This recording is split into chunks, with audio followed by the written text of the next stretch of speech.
Welcome to Shredder Fanfic. Like, subscribe, and hype video. Join members to gain early access to new videos. The main character, after dying, he gets reborn inside of the anime High School DxD. What will the main character do inside of High School DxD? How will the world react to him? Surge into her body, a force that seemed to cleanse her very soul.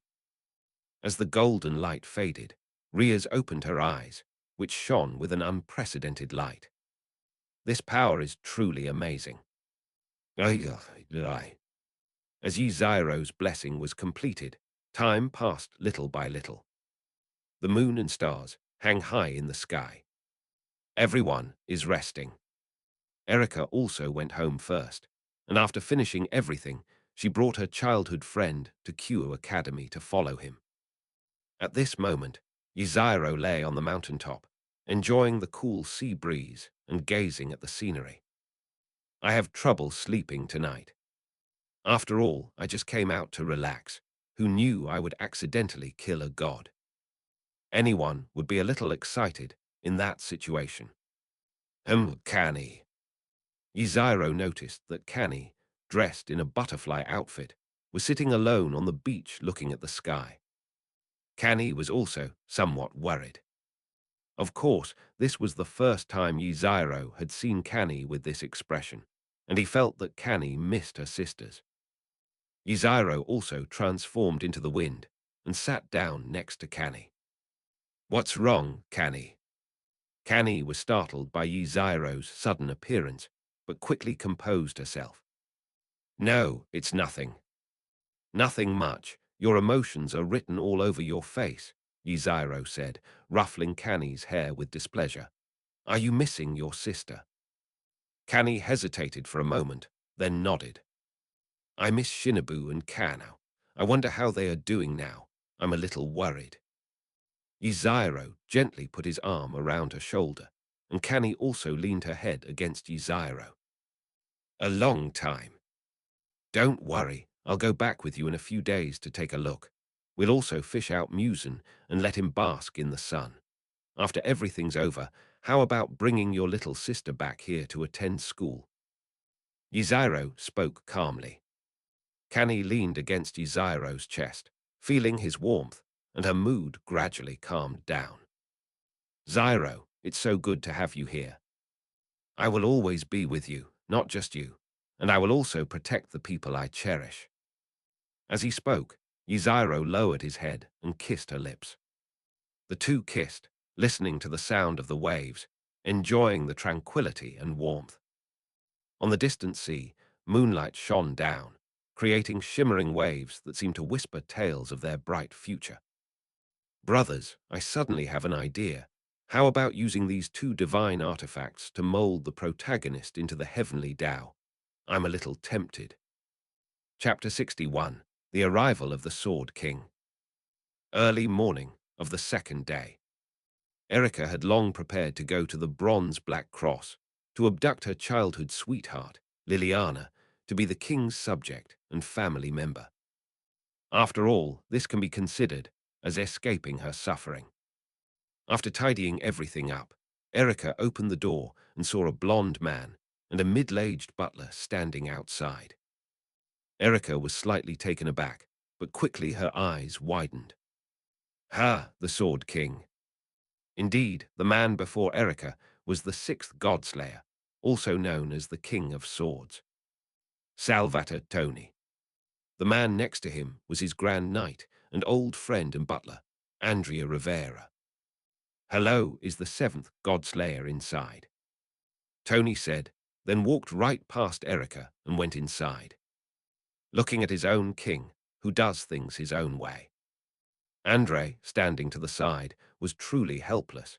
His king knew absolutely nothing about anything except swordsmanship. Andre quickly grabbed Tony. Breaking into another king's house without permission is quite unfriendly. Andre. Tony looked at the great knight, who was pulling him with some displeasure. Knowing his own kingly nature, Andre felt somewhat helpless. However, what he said next immediately silenced Tony. "My king, you wouldn't want to be unable to fight this king, would you?" Upon hearing Andre's words, the Sword King Tony was instantly convinced. He quickly touched his hair and laughed loudly. Ha ha ha, Andre, do you think I'm the kind of person who doesn't know manners? Andre didn't speak, but gave Tony a look. Looking at the two masters and servants in front of her, Erica felt a little embarrassed. Although she knew that this king was warlike, she did not expect that he would come to her door today after just becoming a god-killer last night. That was really fast. Tony, who had just finished lecturing Andre, was also looking at Erica. Miss is the seventh god-killer inside. I'm sorry, the king is not here. Erica didn't lie to Tony. She told the truth. Not here. Tony was somewhat disappointed, but seeing Erica preparing to leave, he asked, "So, do you know where he is?" Erica hesitated, wondering whether she should tell Tony where her king was. If he tells them, his king will inevitably have to fight the King of Swords. It wouldn't be appropriate not to say it. Perhaps sensing Erica's concerns, Andre gently adjusted his glasses and then spoke softly. "Miss, we mean no harm. It's just that Wang desires to spar with him, who is also a god slayer. It won't cause any serious consequences. If you really can't tell us, we won't force you." Erica was still somewhat hesitant after hearing Andre's words. Although his king was very powerful, but he didn't want to cause trouble for Wang. Just as she was about to say something, a gentle breeze blew by, and Erica instantly changed her mind. "I can take you to see the king." As soon as Erica spoke, Tony's eyes lit up instantly, and his face was full of excitement. "Then I'll have to trouble you, Miss Erica." "Armed. I. It's the same small island as yesterday. A fishing platform." Yzairo prepared rebar and aircraft carrier arresting lines and baited them to start fishing. Feng had already told Yzairo what had happened on Erica's side, and Yzairo had also asked Erica to bring the Sword King over through Feng. Yzairo stretched.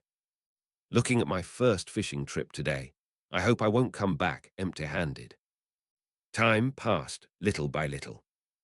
Yzairo, who was sitting calmly on the fishing platform, had not yet caught a single fish. At this moment, all his words were reduced to a single word. Grass. Just then, a gentle breeze blew, bringing news from Erica. "That's right, it's time to come." Yzairo stretched and then began to transmit his voice. "Kani, Aquino, could you please come over here for a moment?" A short while later, Aquino and Kani walked over side by side. "Zyro, is there something you need?" "Oh my Tilda Akatsuki, is there something you need from Aquino? Or are you just missing her?" Yzairo looked at the two of them and said with a smile, "We'll have guests coming later. Junai, could you please prepare some tea? Kani, could you please go to the island entrance to meet Erica? She's bringing her guests." "I understand, but who is this guest?" Faced with their questions, Yzairo smiled mysteriously. "He is the sixth god-killer, the King of Swords. The God-Slayer." Kani and Aquino were both taken aback. Actions were taken quickly. After all, Junai understood right and wrong in normal situations. Akim prepared tea, while Kani headed to the island entrance. Riaz and the others also learned about the sixth Godslayer, and they all came to Yzairo's position and stood behind him. After all, a king should have the dignity of a king. Not long after, Kani saw a yacht approaching. She also saw Erica on the yacht and two unfamiliar people beside her. The young man was probably the sixth Godslayer. Not long after, Erica brought Tony and Andre to the island entrance. Kani bowed to the two people, whose names she did not know. "I am Kani Kocha, and I have come to greet the Sword King by order of the king. Thank you for your trouble. Please lead the way." Kani nodded and turned to lead the way. Along the way, Tony was also very excited. If it weren't for Andre holding back his king to maintain his royal demeanor, Tony probably would have already come to Yzairo's side and issued a challenge. Soon they arrived at Yzairo's location. Yzairo sat on a fishing platform. Andre looked at the young king with some curiosity, and he also noticed the girl behind Yzairo. It seems this king is quite the ladies' man. Andre thought to himself. Seeing that the people had arrived, Yzairo put down his fishing rod and got up to walk towards Tony and the others. Tony looked at Yzairo with burning eyes. Is this the seventh god killer? I really want to fight him right now. Tony also went up to greet Yzairo. Ha ha ha, I am the sixth god slayer, the sword king Salvator Tony. Tony looked the new king up and continued. May I ask how you are addressed? Yzairo's lips curled up. I am Yzairo, the seventh god killer. And so the sixth king and the seventh king officially met. My dear friend, I heard that you killed a god and became the new king yesterday. Today I have come to challenge you to a duel. Tony said impatiently, his eyes filled with a thirst for battle. As for why Yzairo is called a close friend, the real meaning behind Tony's words is written as a powerful enemy, but read as a friend. Sure, but let me first be a good host and offer you some tea. Yzairo smiled slightly, and Junai served tea at the right moment. Tony drank it down without hesitation. The tea is good, but I prefer alcohol. I've got it. Next time you come, I'll treat you to some good wine. Chapter 62, Battle with the Sword King. Now that we've had tea and chatted, then comes the thrilling battle. On the sea. Yzairo and Tony stood facing each other on the sea, looking so beautiful. Riaz, Sona, Andre, and the others were also constantly using magic to create a protective shield to avoid being accidentally injured by the two. The scene was completely silent. As a seagull flew by, a pure white feather drifted down from the sky. The moment the feather touched the sea surface, boom! The two unleashed their full power. The once calm sea instantly turned into a raging storm, with strong winds rising up. Their hair was also being blown by the wind. So strong. That's right, their sheer aura is enough to make us breathless. Is this the power of a god-slayer? The onlookers squinted as the strong wind blew them away.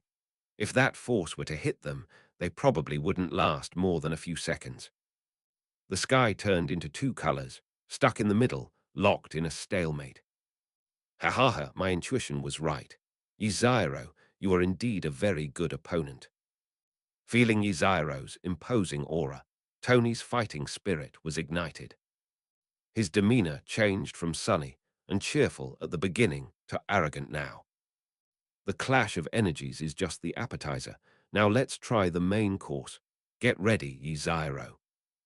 At that moment, Tony casually reached into the void. An ordinary Western knight's sword was pulled out of thin air.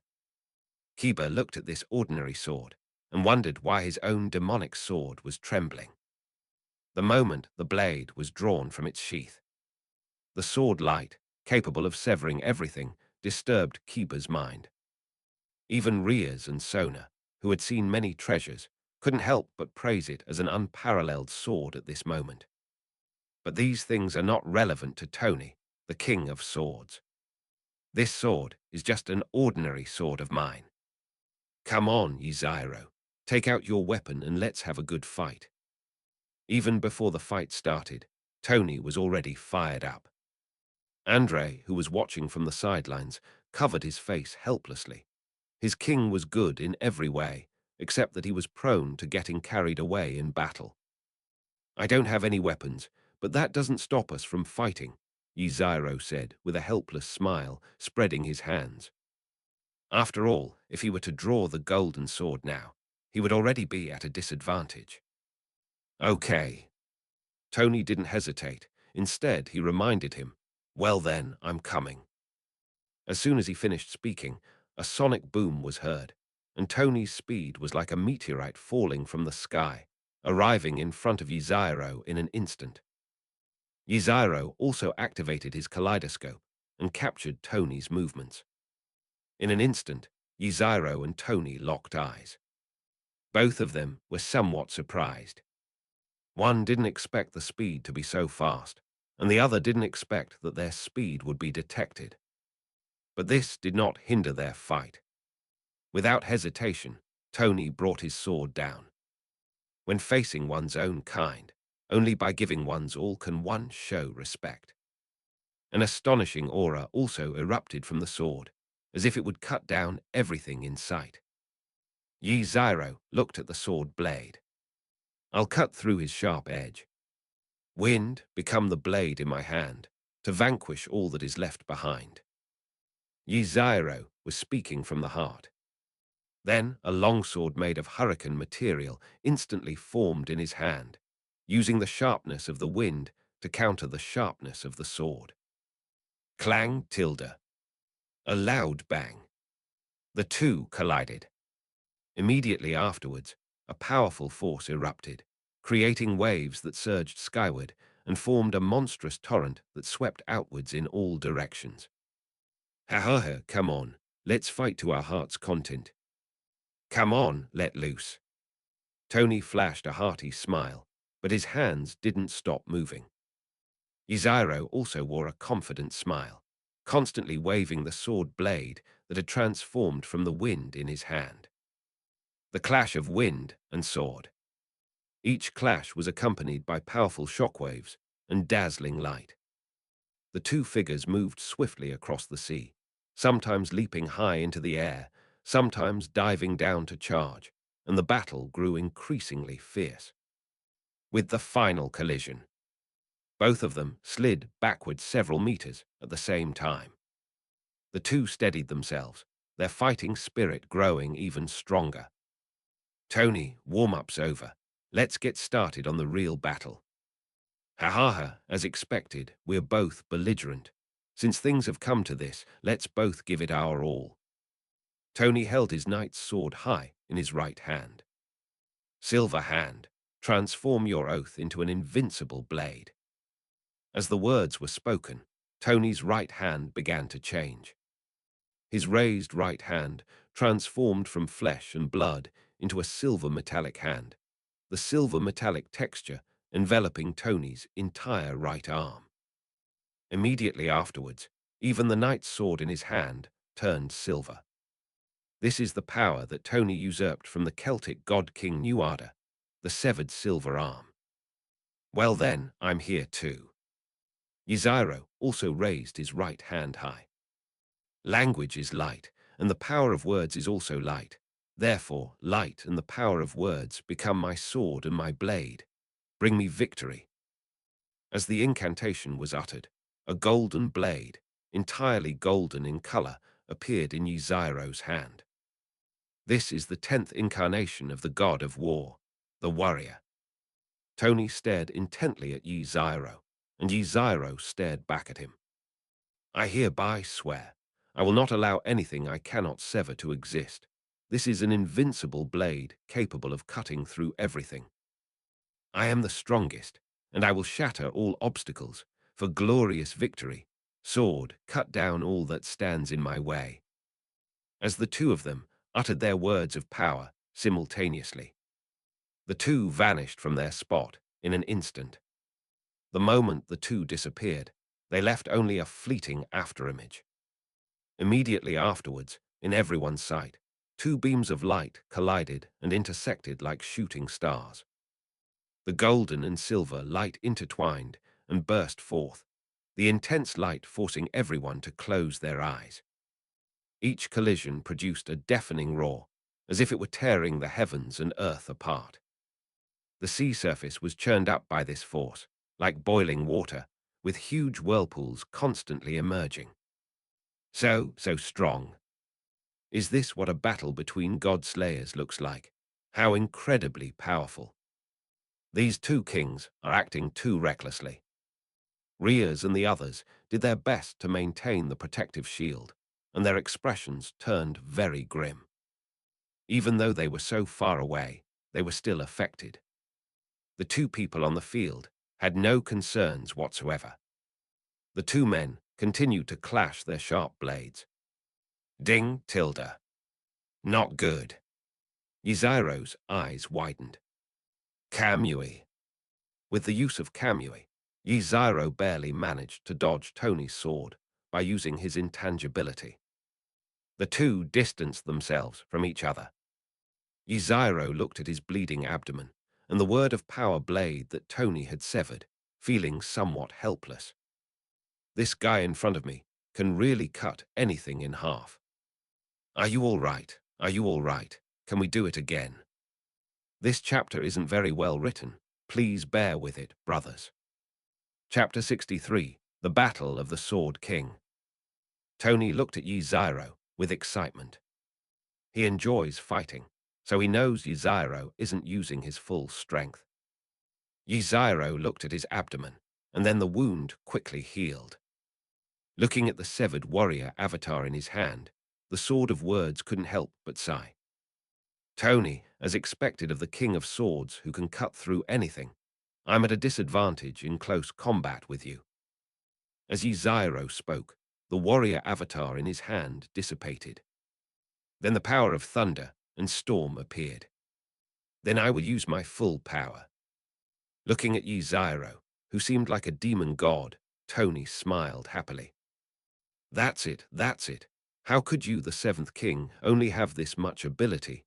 Come on, I will bear everything you have to endure. Tony laughed heartily, his laughter arrogant. For him, only fighting held meaning. Then I can't let you down. Come forth, Yagrush and Ima, quickly slay the god slayer. As Yziro spoke, two of Mikado's divine weapons appeared in his hands. Immediately afterwards, the pursuers transformed into wind wolves, and the exiles transformed into thunder dragons. At this moment, the divine artifact manifested. Pursue them, banish them, let them witness my fury.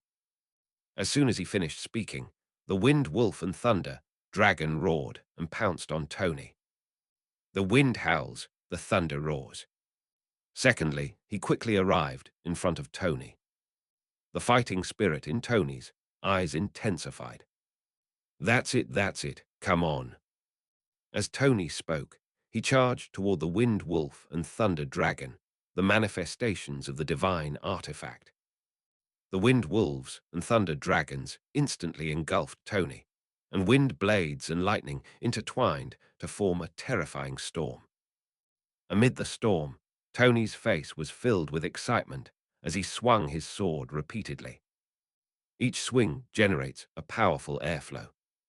Every touch of the blade, the so-called wind blades and lightning, will be cut off by Tony. This is so annoying. Tony was getting impatient with the wind wolf and the thunder dragon. As the sixth godslayer, how could he be held up by these things? Whether it be a god or an incarnation of a divine weapon, I will not allow anything to exist that I cannot sever. With my invincible blade, I will shatter everything. As soon as he finished speaking, Tony's sword shone with an even brighter light. He flashed and moved like a ghost between the wind wolves and the thunder dragon. With flashing sword shadows, the wind wolf's wind blades were shattered one by one, and the thunder dragon's lightning was completely cut off. In a short while, the wind wolf and thunder dragon's offensive was thwarted. It also severed both the pursuit and exile artifacts. They let out a defiant roar and vanished into the air. Wow, he really is a powerful sword king. How about this? Yziro, who had been preparing for this moment, couldn't help but sigh as he watched this scene. At that moment, he raised his right hand. Next up is the fifth incarnation, the wild boar. Oh, one who wields sharp fangs. Slay him with a single blow, crush him to pieces. A huge wild boar appeared. His body was enveloped in blue flames, and his eyes were fixed on Tony. Like a high-speed train, rushing towards Tony. And the third incarnation, White Horse. Oh, White Horse from the sun, You will bring the flames of the sun to cleanse those before me.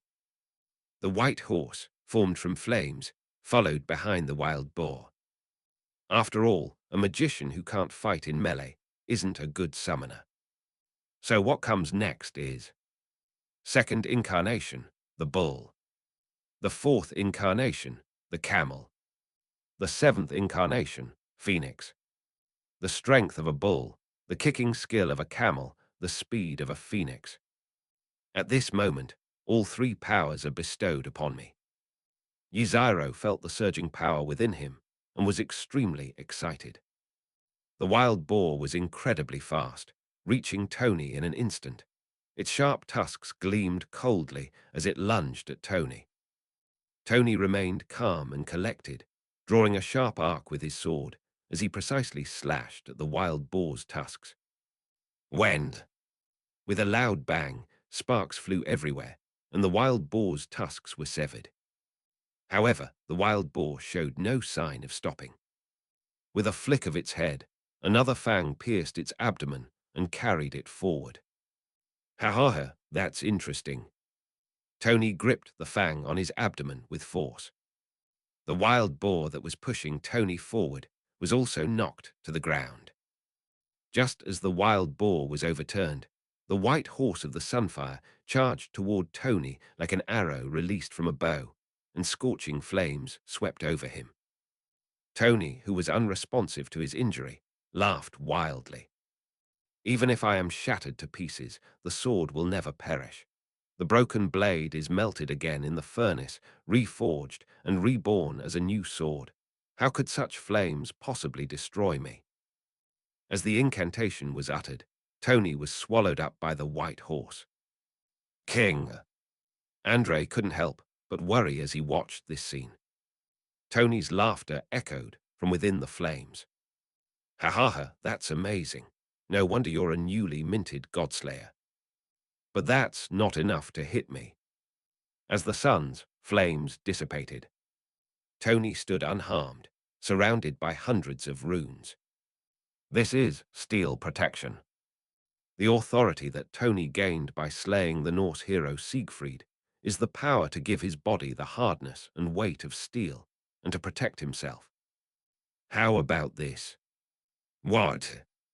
At this moment, Yiziro had already arrived in front of Tony. The power of the bull, the camel, and the phoenix was bestowed upon him. With a kicking technique almost divine, he struck Tony in the abdomen, and even with steel protection, Tony couldn't withstand it and coughed up blood. What a powerful blow, that was satisfying. Tony was speaking when he felt a sharp pain in his abdomen. Looking down, he saw Yiziro holding a golden blade and stabbing it into his abdomen. You're really seizing the opportunity. This won't hurt me. That's not necessarily true. Yiziro smiled as he held the golden blade, and then, with my language, with my power of words, let language become chains, let my power of words become seals, seal the authority of Siegfried within the one before me. Bring me victory. Tony's recovery was abruptly halted. Then chains appeared on the golden blade, sealing off its steel protection. Cough, cough, you're really strong. Tony looked at Yiziro in front of him and couldn't help but sigh. His authority, guardian of steel, has been sealed, and his injuries are quite severe. So, this is an invincible blade. Give it to me. Before Tony could finish speaking, Yiziro's voice came from beside him. What? Tony found it incredible. Suddenly, the sword that Yiziro had been using to unleash the silver arm of severing technique vanished, and Yiziro found himself holding his own sword in his right hand. What's going on? Tony was completely stunned. Why did the sword end up with him? Didn't he only kill one god of victory and one god of storms? Tony was a little confused at that moment. Yiziro had already marked Tony when he was swallowed up by the white horse. I just activated the Prometheus's stealing ability that I obtained from the stone tablet yesterday. So the sword that Tony was holding had ended up in Yziro's hands. This chapter wasn't written well and wasn't as passionate as the previous ones, so please forgive me. Chapter 60, For the King of Defeat. At this moment, on the vast sea, which serves as the arena for the duel, Yziro stood high in the sky, holding Tony's sword, while Tony had the golden sword that sealed his steel protection stuck in his abdomen. The two of them stood there silently gazing at each other. Tony, it's over. Surrender. Yziro looked at the sixth god-killer, who loved fighting, and spoke calmly. Tony just smiled and ignored Yziro's words. He had his own pride. Moreover, as a king, how could he simply surrender to another king like that? I am the sixth king. There is no reason for a king to surrender. Come on, let the battle continue. With a casual gesture, Tony transformed the seawater into a sword from his silver arm. In that case, I'll see you off. As Yziro spoke, he slowly raised his right hand. I am the king who slays gods. The wind is my embodiment. The thunder is my embodiment. Victory is my embodiment. I am the master of annihilation, the synonym for obliteration. I'm not going to let you finish reading like that. Yziro slowly chanted the incantation, while Tony, gripping his sword, charged towards Yziro. Yziro smiled slightly as he watched Tony rushing towards him. Immediately afterwards, the powers of wind and thunder transformed into human form, one wind and one thunder, and the two also conjured sword blades to meet Tony. Boom! The embodiment of wind and thunder collided with Tony. At this moment, the wind whips up the remaining clouds and thunder roars. An explosion was heard. Immediately afterwards, silver light, purple light, and cyan light collided continuously. Because steel protection was sealed, Tony's wounds multiplied with each battle. Blood slowly flowed down from the wound. Tony, surrender. The king will never surrender. Tony retorted without hesitation when Yziro spoke again. As the wind and thunder struck Tony once again, Tony was also exhausted. Without the steel protection, Tony fell from the air to the sea and crashed onto the surface. Looking at Tony lying on the sea, Yziro was about to speak, but only heard Tony say, I've already said it, a true king never surrenders. Yziro looked at Tony and sighed. That's it. Yziro raised his right hand, and a black ball radiating a terrifying aura was in his palm. Then it grew bigger and bigger. This is the power of annihilation. Isn't Astaroth's bloodline based on the power of spacetime? Why does it possess the annihilation power of Graphia? Even Riaz, who was most familiar with the power of annihilation, said incredulously. Moreover, Astaroth's bloodline power is the power of spacetime. Although it's been a long time since we last met. But thinking about it that way, Yziro couldn't possibly have the power to annihilate anyone. Riaz was completely baffled. The scene then returned to the battlefield. Sword King Tony, I will personally compose the final chapter for you. Star of Annihilation. Yziro shouted and hurled the black ball, which was radiating a terrifying aura, toward Tony, who was falling into the sea. The black ball streaked across the sky like a shooting star and arrived in front of Tony in an instant. Feel the terrifying power emanating from this black sphere. Tony wore a satisfied smile. Perhaps dying in battle like this is actually quite nice, Tilda. Boom! King! With a tremendous roar, a huge whirlpool was blasted open on the sea surface, and the resulting waves surged skyward. Andrei's voice rang out, and then he rushed out of the barrier and ran toward his king.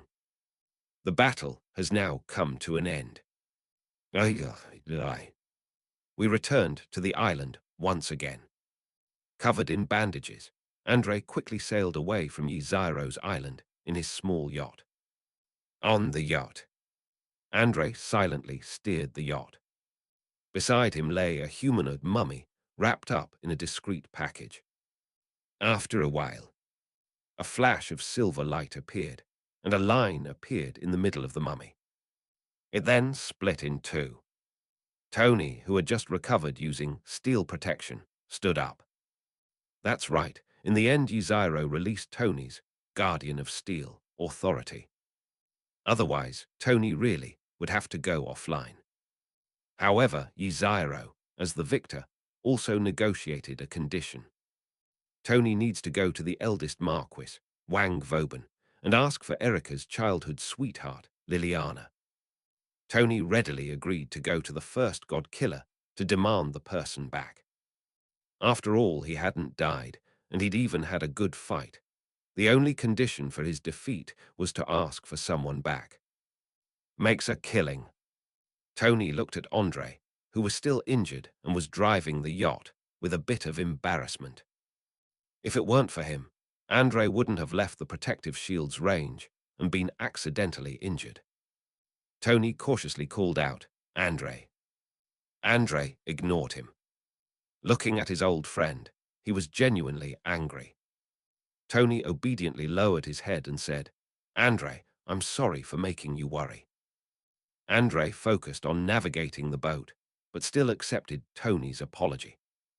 After all, he was the only king who would apologize to his subjects. Andre also sighed helplessly. If the seventh king hadn't held back, his own king would have disappeared, and he himself might have lost his life as well.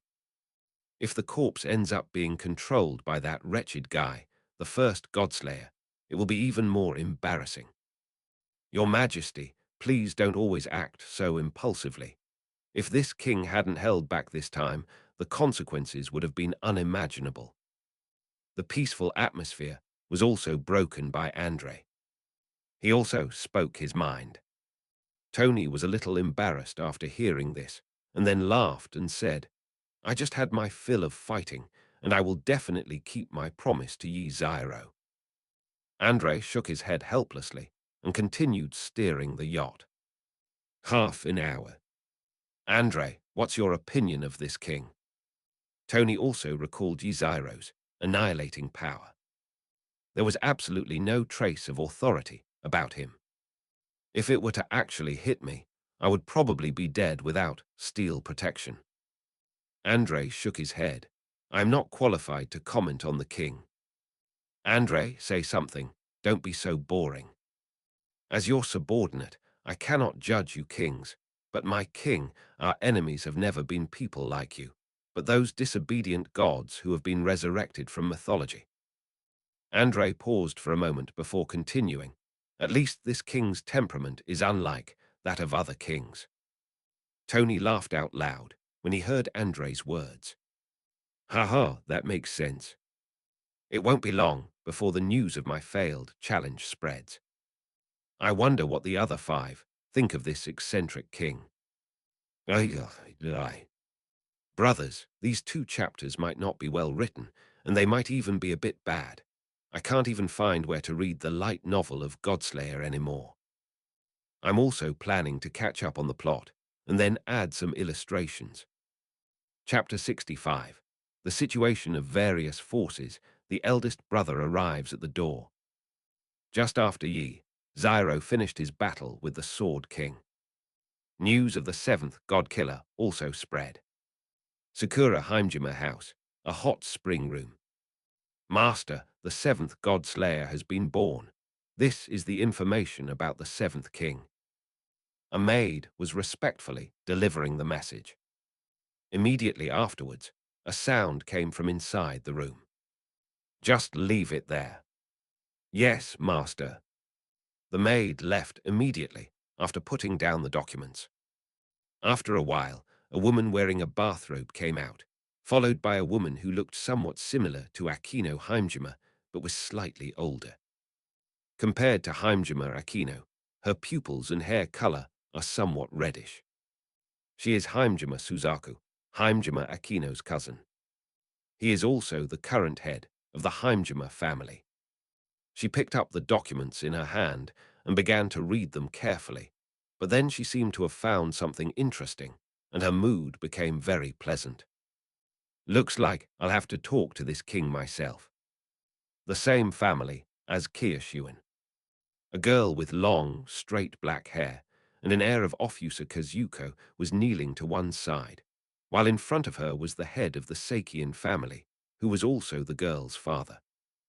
Ina, the seventh king, has been born, so the family has decided to send you to Kyo town, where that king resides, to serve as his attendant. Hearing her father's words, Kiyoshuin Ina was very happy, but then she thought about it again. Father, isn't Kyo town the territory of demons? The head of the Kiyoshuin family nodded. So what if Kyo town is the devil's territory? The whole of Sakura is the king's territory, and we, as the king's subjects, should share his burdens.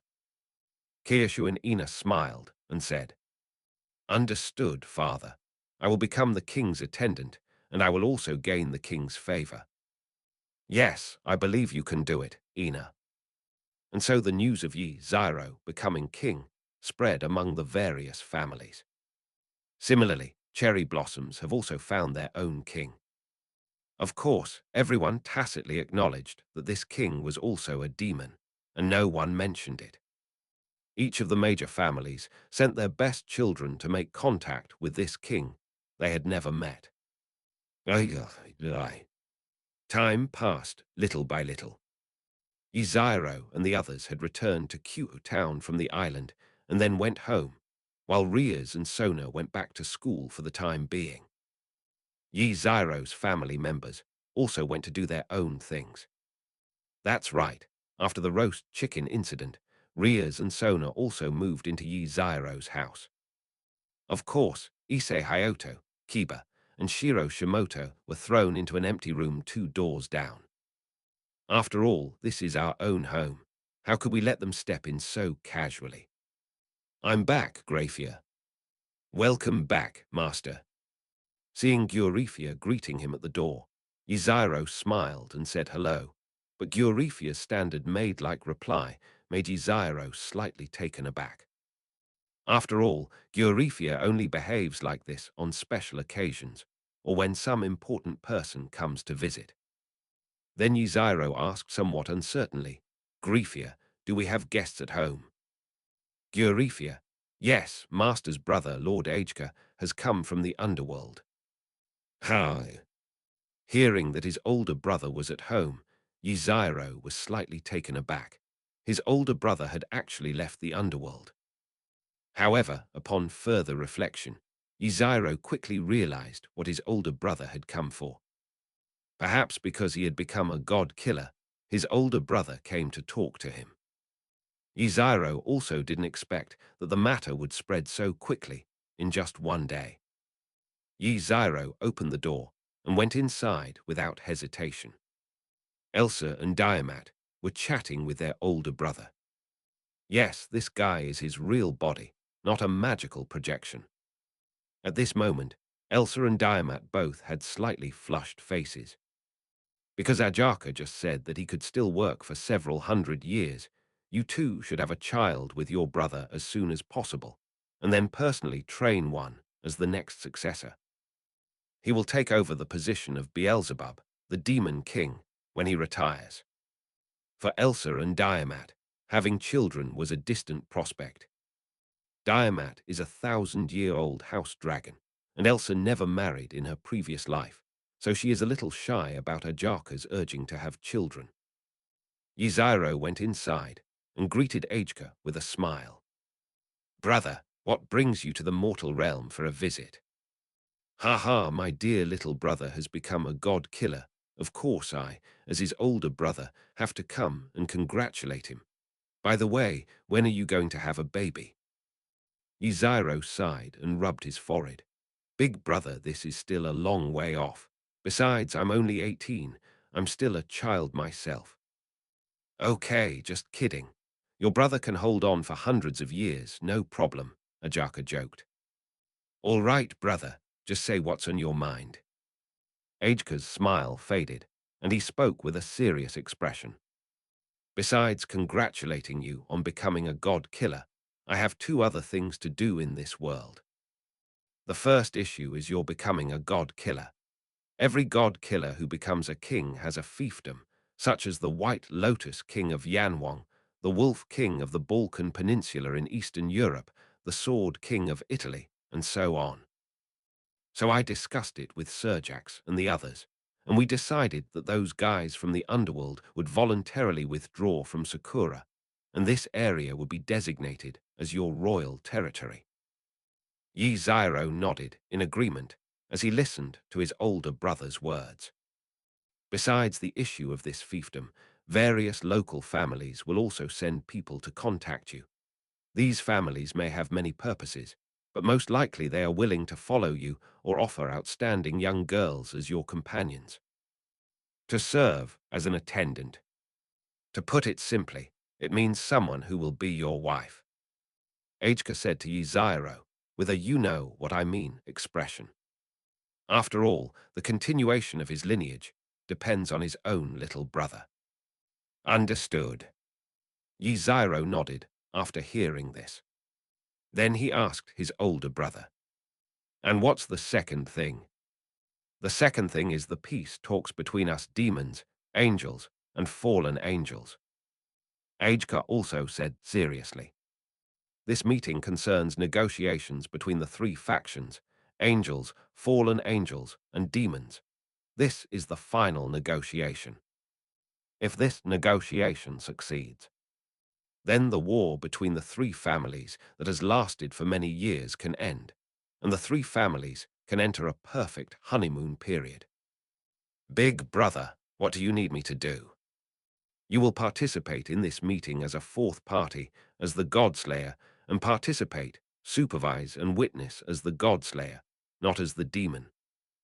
If this peace talk is successful, the battle between our three parties can be brought to a perfect end.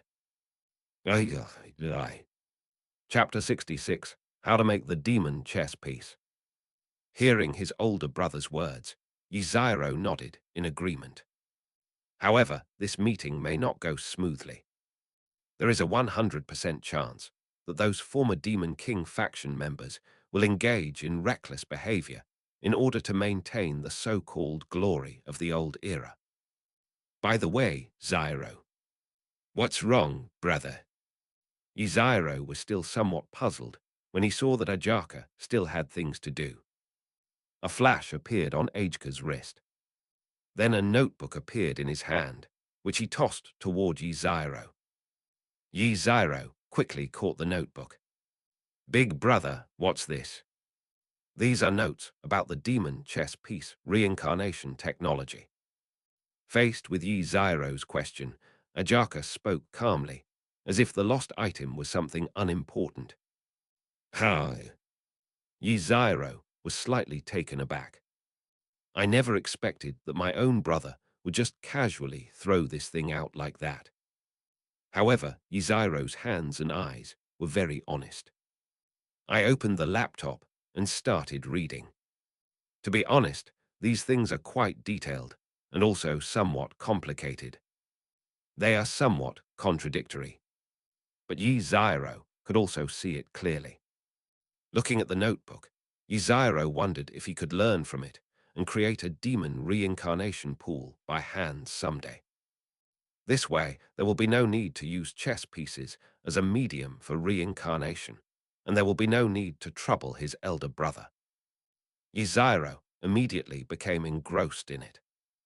Ajaka smiled slightly as he looked at Yzairo, who was engrossed in his laptop. Lord Ajka, please have some tea. Thanks, Grafia.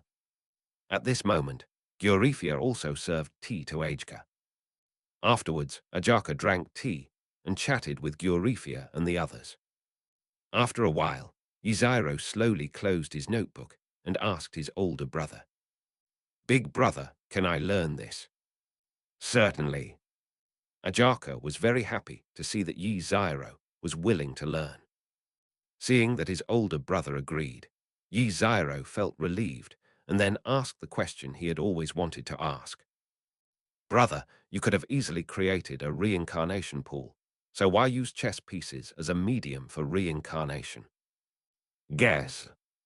In response to Yzairo's question, Ajaka smiled and replied. Looking at his older brother, Yzairo felt somewhat helpless. Then it came to mind on its own. It's not the Demon King's fault. After all, the Demon King also hopes that the demons of the underworld will multiply more and more. Nor is it the fault of us juniors. After all, if possible, the younger generation of demons would generally have many followers. So there's only one option. Yzairo blurted out, a pure-blooded, veteran demon. That's right, those pure-blooded old relics, Ajka said directly. I developed the reincarnation pool for the continuation of demons, but those old fogies are afraid that too many reincarnated demons will appear and affect their status and interests. Otherwise, your brother would have spread this technology long ago. Ajaka spread his hands, somewhat helplessly, and said, as for why they were made into chess pieces, it's a compromise by the old-timers. After all, they also felt that demons' autonomous reproduction was too slow. Yzairo nodded to indicate that she understood. Those old Demon King factions and old relics prefer to hold onto these things firmly in their hands. However, Yzairo still didn't understand why this technology had to be shared. But, brother, what's the purpose of bringing this technology out here? Ajaka did not hide anything from Yzairo's doubts. This is the deal proposed by the angels.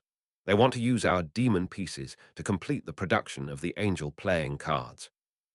I see. Yzairo nodded in agreement. Yzairo also remembered that the angel's side didn't seem to have reincarnation technology yet. There is only one system that maintains the operation of the celestial realm. Moreover, the God of the Bible is dead. Archangel Michael only has a temporary management system, and there are not many researchers in heaven who study reincarnation technology. Yzairo thought for a moment and realized that the heavenly realm didn't seem to have many scientific research talents. They were either naive and innocent or some battle maniacs.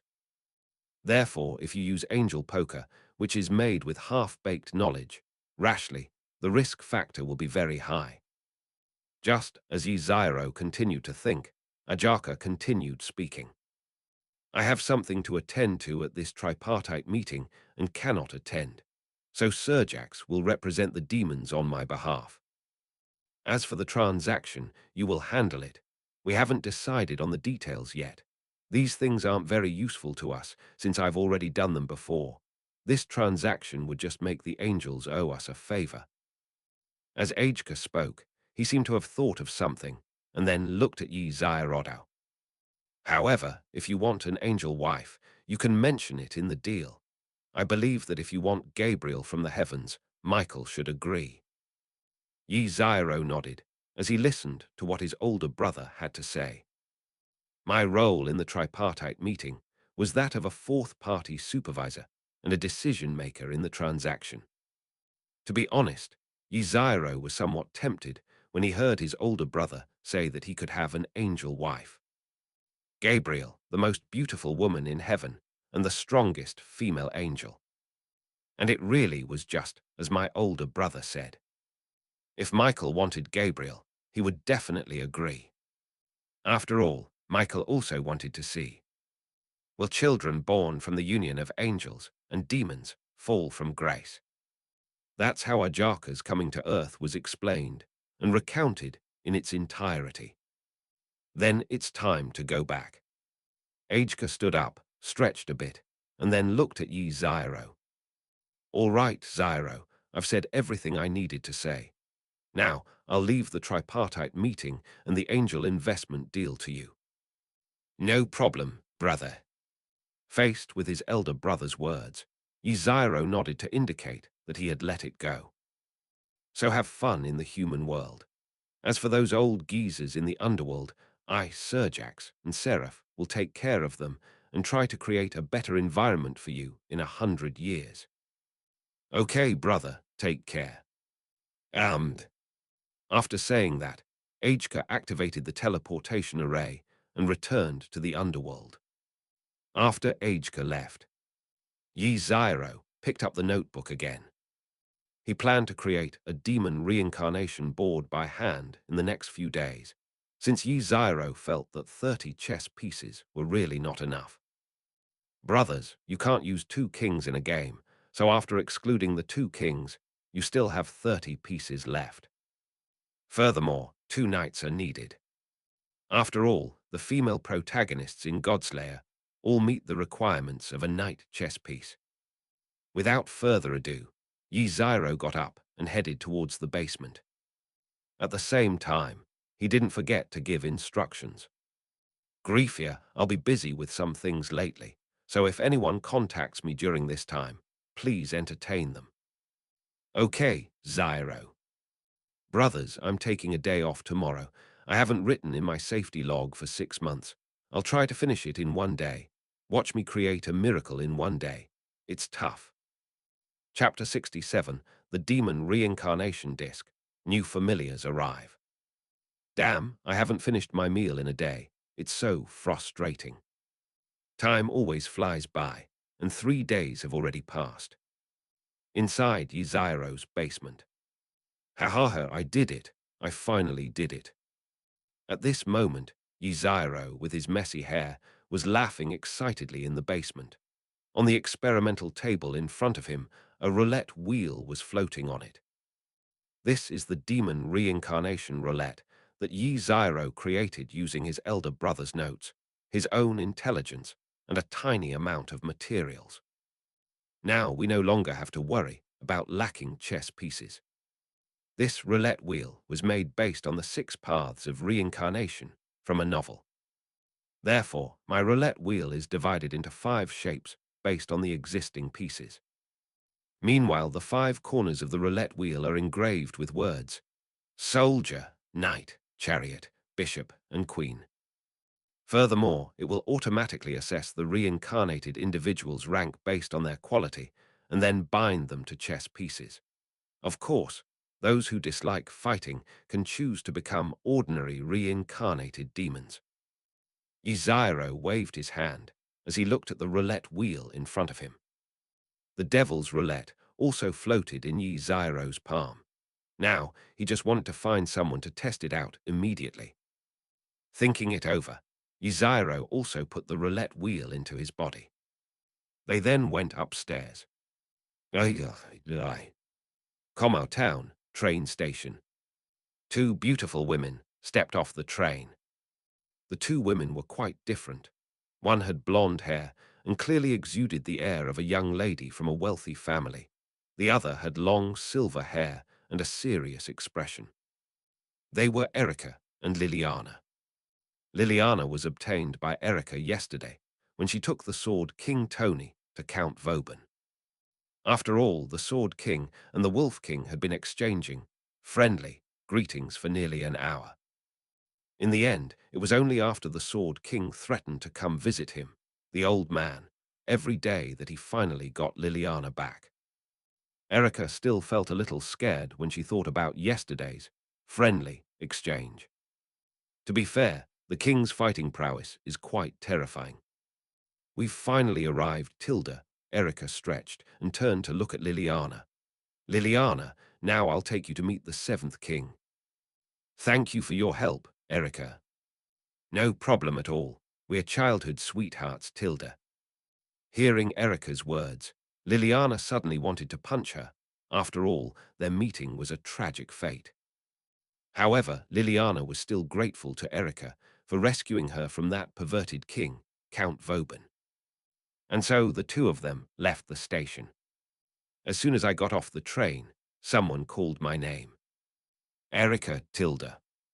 Erica looked toward the sound and smiled, only to see Canny standing next to a car calling her.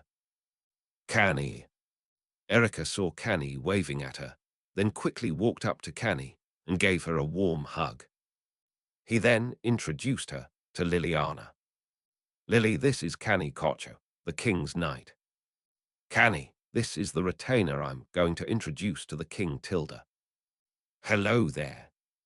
With Erica's introduction, Canny and Liliana exchanged greetings. Canny opened the car door and beckoned the two of them to get in. As the vehicle started, Canny began driving towards Yzairo's house. In the car, Erica asked with some curiosity, "Canny, why haven't we heard from Wang these past few days?" After all, there hadn't been any news from Yzairo for several days, and Wang was starting to miss him. Canny glanced at the rearview mirror and replied somewhat helplessly, "I haven't seen Akira for 3 days either. I heard from Griffia that he's making something in the basement and told us not to disturb him for the next few days." "I see. So what is the king making?" Canny shook her head. "I don't know either." At this moment, Liliana suddenly spoke up. "I hope this achievement will further enhance the king's strength." Erica teased, "Lily, you're already so interested in the king even before you've met him." Liliana blushed. "I just hope to serve the new king." A short while later, the car stopped in front of Yzairo's house. "We're here, let's go." The three got out of the car and, led by Canny, went inside. Inside the room, Yzairo was wolfing down his food. "I just came out of the production mode, and suddenly I'm hungry." After all, they hadn't eaten for 3 days. "Ha, Tilda, I'm full." Yzairo put down the bowl and rubbed her stomach. At that moment, Canny pushed open the door. "Long time no see, Canny." "Erica, you're back." Yzairo greeted them, then looked at Liliana beside him with feigned confusion. "Erica, and who is this?" "Who is this?" Before Erica could finish speaking, Liliana clenched her right fist, placed it in front of her chest, and then knelt on one knee to bow to Yzairo. "Great King, I am Liliana Cranishel, a former member of the Bronze Black Cross, and I pay my respects to you." Yzairo stood up and helped Liliana to her feet. "Get up, Liliana. There's no need for formalities here." Liliana, who was helped up by Yzairo, looked at him with some surprise in her eyes. "The king before me is different from the other kings." Unexpectedly, Yzairo, the king, would personally help him up, so the king in front of him must be a kind and tolerant king. "Your Majesty, what do you think of the ministers I have chosen for you?" Erica asked, leaning over and hugging Yzairo's arm. "Thank you for your hard work, Erica." Erica raised her chin smugly. "Of course, but what reward does the king have in store?" Erica smiled as she looked at him, asking for a reward. "So, what reward would you like, Ching?" Tilda, Erica thought for a moment, then feigned weakness and said, "Your Majesty, I need to replenish my mana, Tilda." "Replenish mana? What is mana replenishment?" Our classmate Liliana is looking at the two of them with an innocent expression. "I see, Tilda." Yzairo smiled, then pinched Erica's chin and kissed her. Liliana, who was standing next to her, quickly turned her head away. The king's actions are too terrible to behold. But she couldn't help it, and Liliana glanced at the two of them out of the corner of her eye. Is this a legitimate way to replenish mana? But what great material this is for romance novels. At this moment, Liliana had already begun her brainstorming session.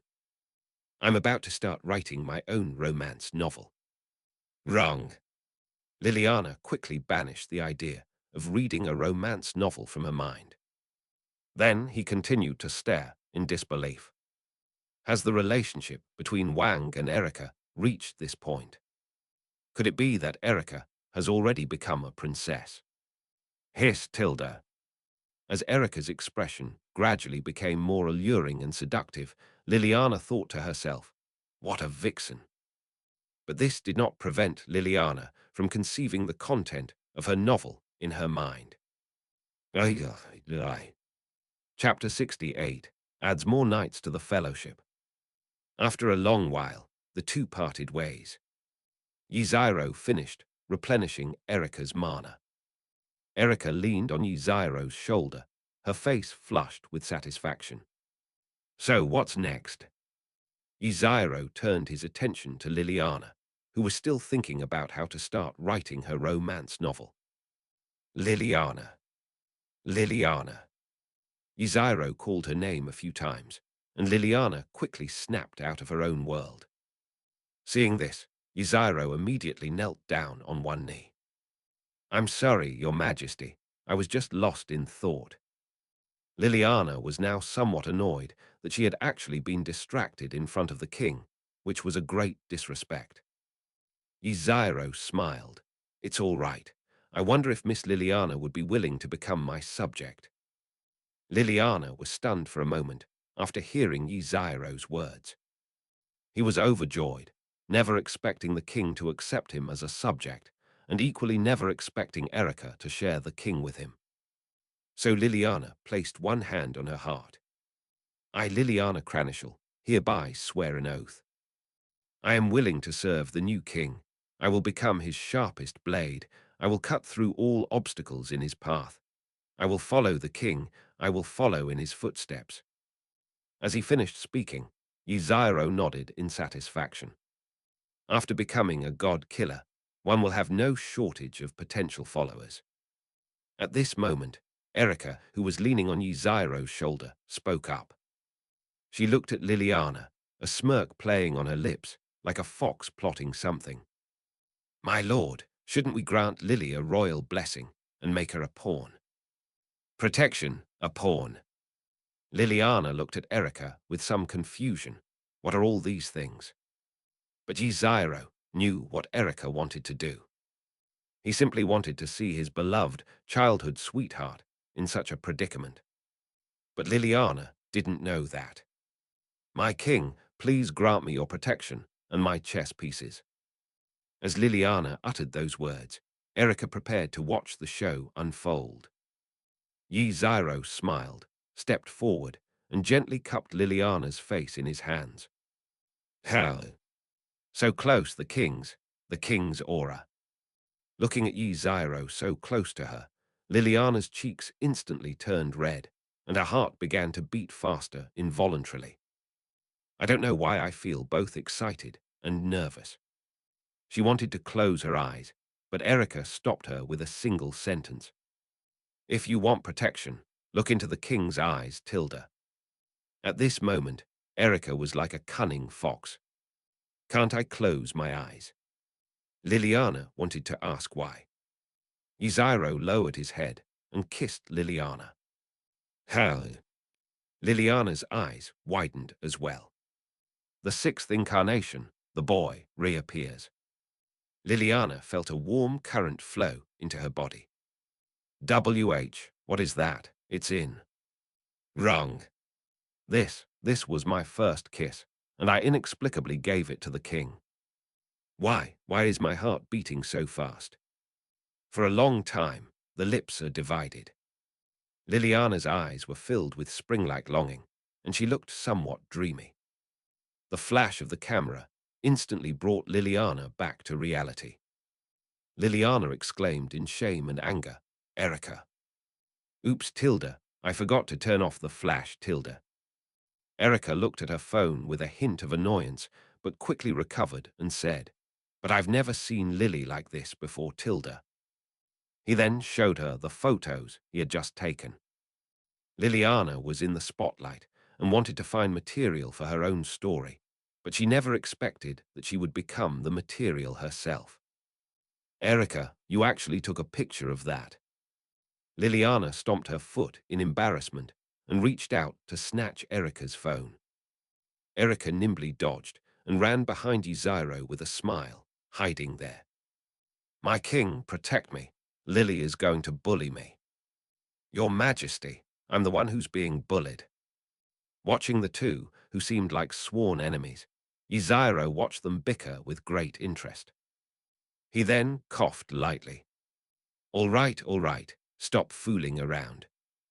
Liliana stopped what she was doing, her face flushed, and stood there, her eyes still fixed on Erica with a fierce look. Send me a copy later. King. Liliana stared at Yzairo in disbelief.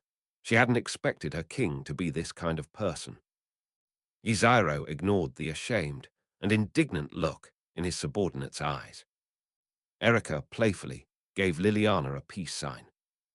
Yzairo then summoned the demon reincarnation disc.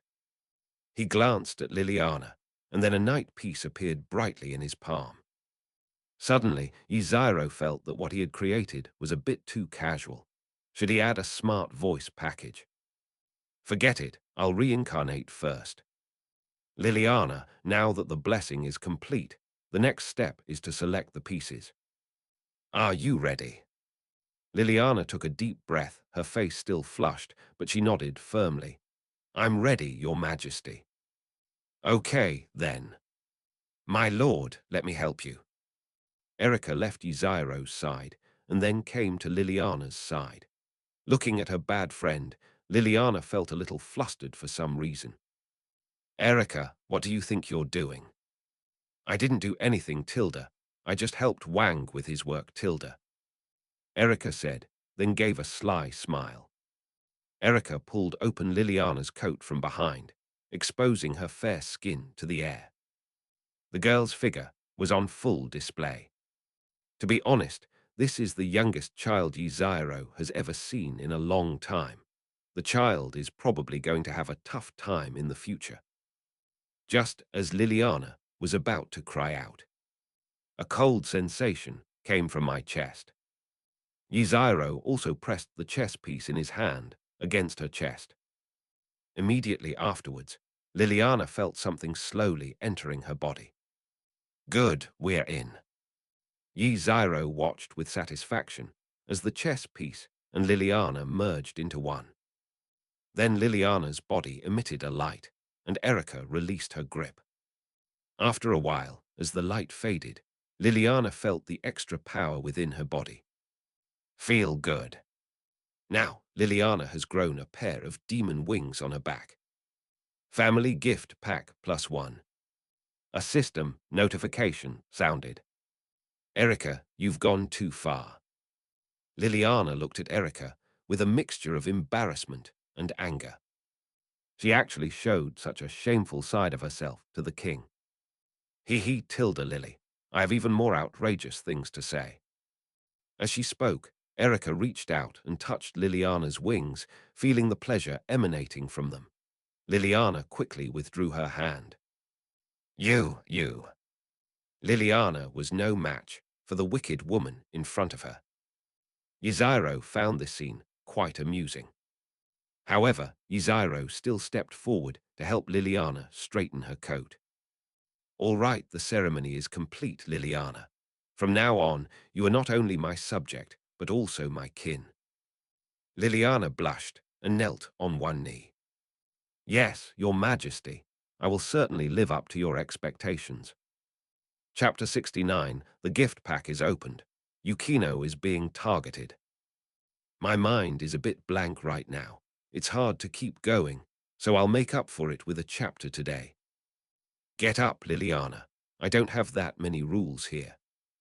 Seeing Liliana kneel down on one knee again, Yzairo simply told her to stand up. Liliana hesitated slightly upon hearing this. Then he turned to look at Erica. Erica nodded at her as well. Understood, Your Majesty. Having figured it out, Liliana stood up. All right, Canny, please help Erica and Liliana choose their rooms, and then take them to Q Academy to enroll. Yes, please come with me, both of you. Thanks, Canny. Canny led Erica and Liliana to the room selection area. Erica looked around with great interest, while Liliana seemed a little reserved. After choosing their rooms, Canny led them to Comau Academy. As the three left, Yzairo also turned to ask Eurifia next to him. Has anyone come to visit in the last few days? Griffia thought for a moment. Many people have come looking for me during this time, including the Heimjima family, the Seijuin family, the Hayaki family, the Doman family, the Shinra family, the government's Lion organization, and people from other forces. Since the owner was in the basement during this time, they did not disturb them any further and planned to come again next time. When Gyurifia rattled off a list of powerful forces and families, Yzairo was completely bewildered. Wait, besides Godslayer and the families in high school DxD, isn't there also Strike the Blood? Hiss Tilda. Yzairo gasped. I really can't imagine how many other forces are still operating without their names being announced. Yzairo rubbed her temples. The situation now seems to be much more complicated than I had anticipated. Forget it, thinking about it gives me a headache. Let the author have their own headaches then. What does it have to do with my protagonist? It's not like I'm the one who's going to lose hair if I can't write something. Who told this civil engineer to pick anime based on reader recommendations? Yes, that's right. This has nothing to do with me. Having come to terms with it, Yzairo also stood up in a daze. Okay, I got it. Thank you for your hard work these past few days. Sharing the Lord's burdens is my duty. Now that things were more or less clear, Yzairo told Gyurifia to go do other things. Now, only Yzairo remains in the huge house. My heart pounded with excitement, and my hands trembled. Next up is the gift pack time. Feedback gift pack open. Gift pack being opened. Congratulations, host, you have obtained 3-colored Haki, Spear of Longinus. The 3 colors of Haki and the Spear of Longinus. These are both excellent items. Yzairo nodded in satisfaction at the reward, and then accepted it directly. First came the 3-colored, domineering aura. Yzairo felt great as the power entered his body. He raised his right hand and clenched it, only to find that his right hand had turned pitch black as if it were wrapped in something. This is armament Haki. Yzairo played for a while before disabling his armament Haki. Then came the Spear of Longinus. As Yzairo retrieved a 2-meter-long red tuning fork, it appeared before his eyes. Hiss Tilda. Yzairo gasped. Isn't this the gun from EVA? What a magnificent weapon. But this one is a life-size version, isn't it? I just don't know if it will grow bigger after activating Susanoo. But how many guns were used to kill Jesus? The Lance of Twilight from high school DxD counts as one, as does the Spear of Longinus. I wonder which of these 2 spears that killed Jesus was stronger. Suddenly, Yzairo wanted to challenge Cao Cao to a duel. After playing with it for a while, I put it into the Kamui space. Then, open the panel. Host, Yzairo/Abel Astaroth. Bloodline, Pureblood Demon. Abilities, Overlord's Formula, Omnipotent Magic, Magic Spring, Blessing from Home, Annihilation Magic, Manjakaiwu Sharingen, or Bite. Sun Breathing, Mastery of all weapons, 3 types of Haki. God's Destruction Gear, Azure Revolution's Little Garden, Ultimate Karma. Items, Prickly Powder Tree, Food Tablecloth, Spear of Longinus.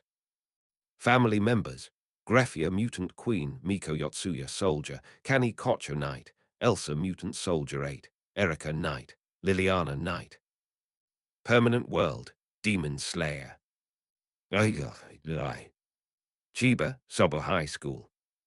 A dark-haired woman stopped at the office door. She was Jing Kai, who missed the bus because of work. She silently observed the situation inside the office through the window.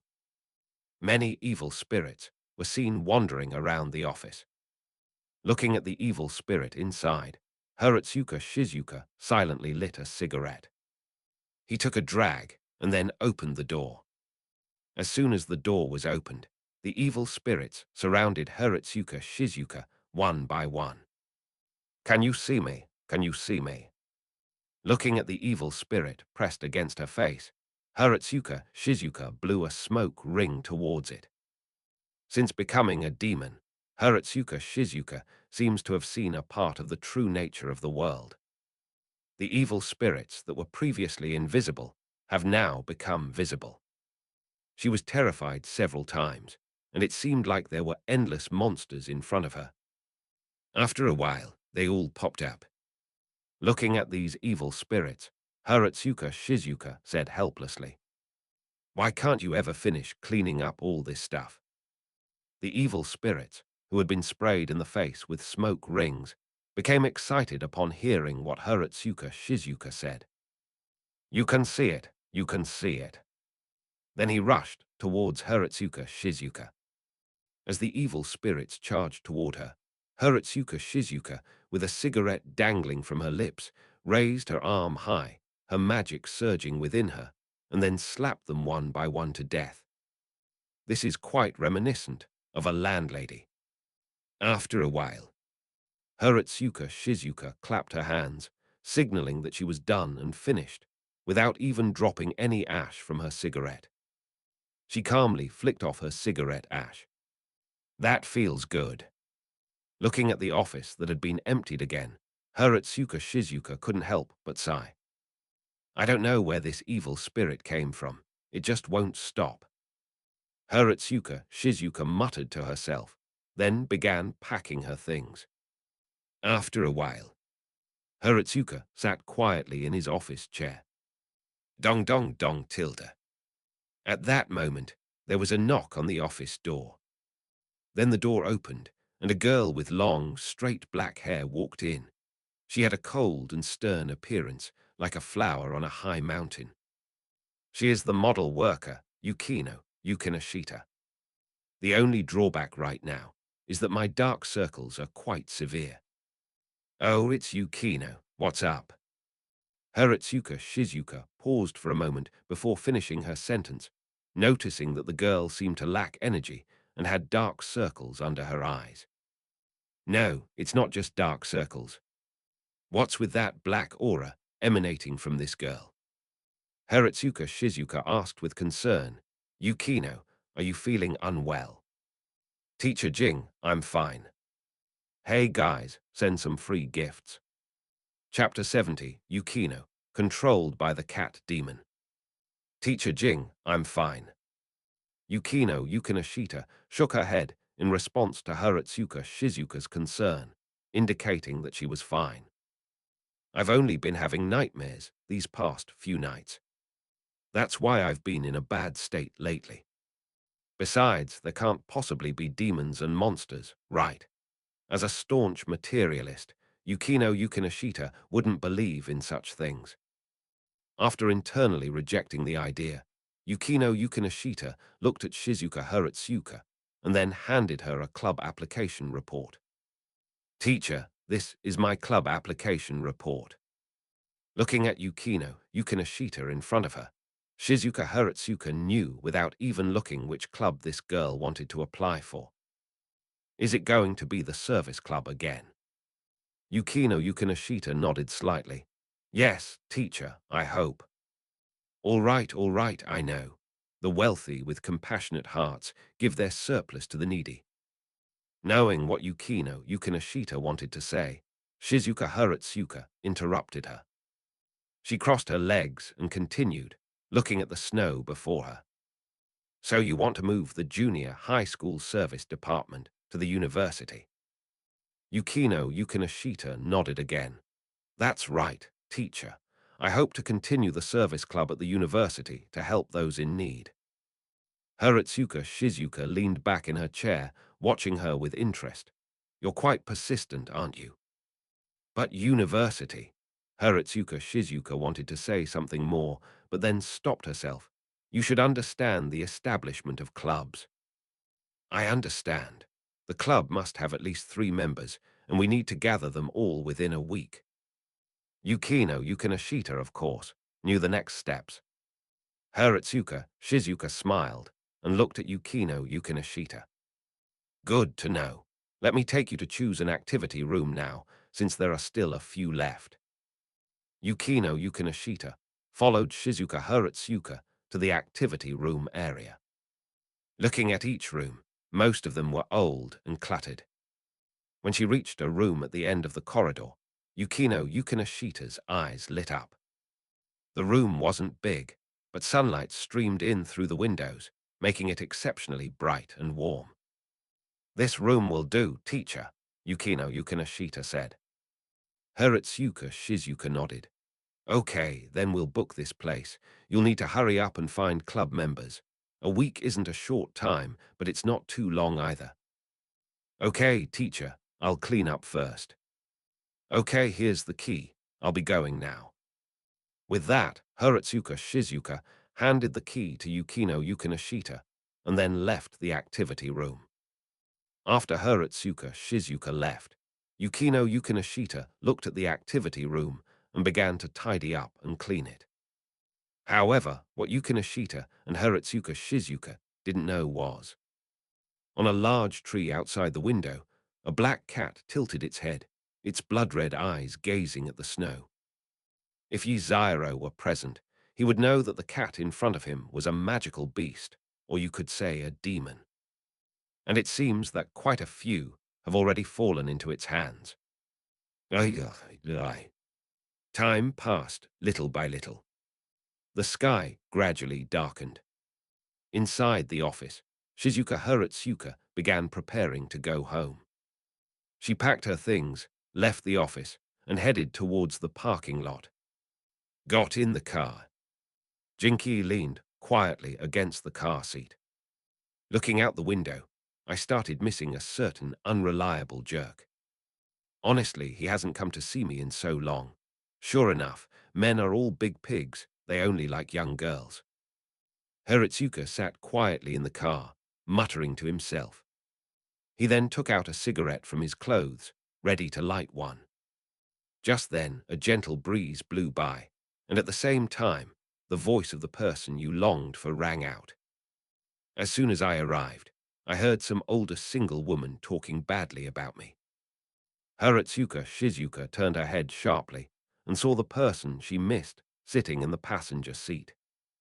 Her face flushed, and she quickly hid the cigarette behind her back, feigning composure as she asked, "How did you suddenly appear?" Yzairo raised an eyebrow, propped her head up with one hand, and smiled. "The wind will carry me to the side of those who miss me." Heretsuka Shizuka blushed even more and stubbornly retorted, "Who misses you? Don't flatter yourself." Yzairo chuckled lightly, not exposing her lie. "What's wrong? Are you unhappy to see me?" Heretsuka Shizuka scoffed. "HMPH, what are you doing here?" Yzairo changed his posture and continued, "Of course, I'm preparing to take you to another world for some fun." "Another world?" "That's right, another world, Tilda." Heretsuka Shizuka's eyes widened. "Are you kidding me?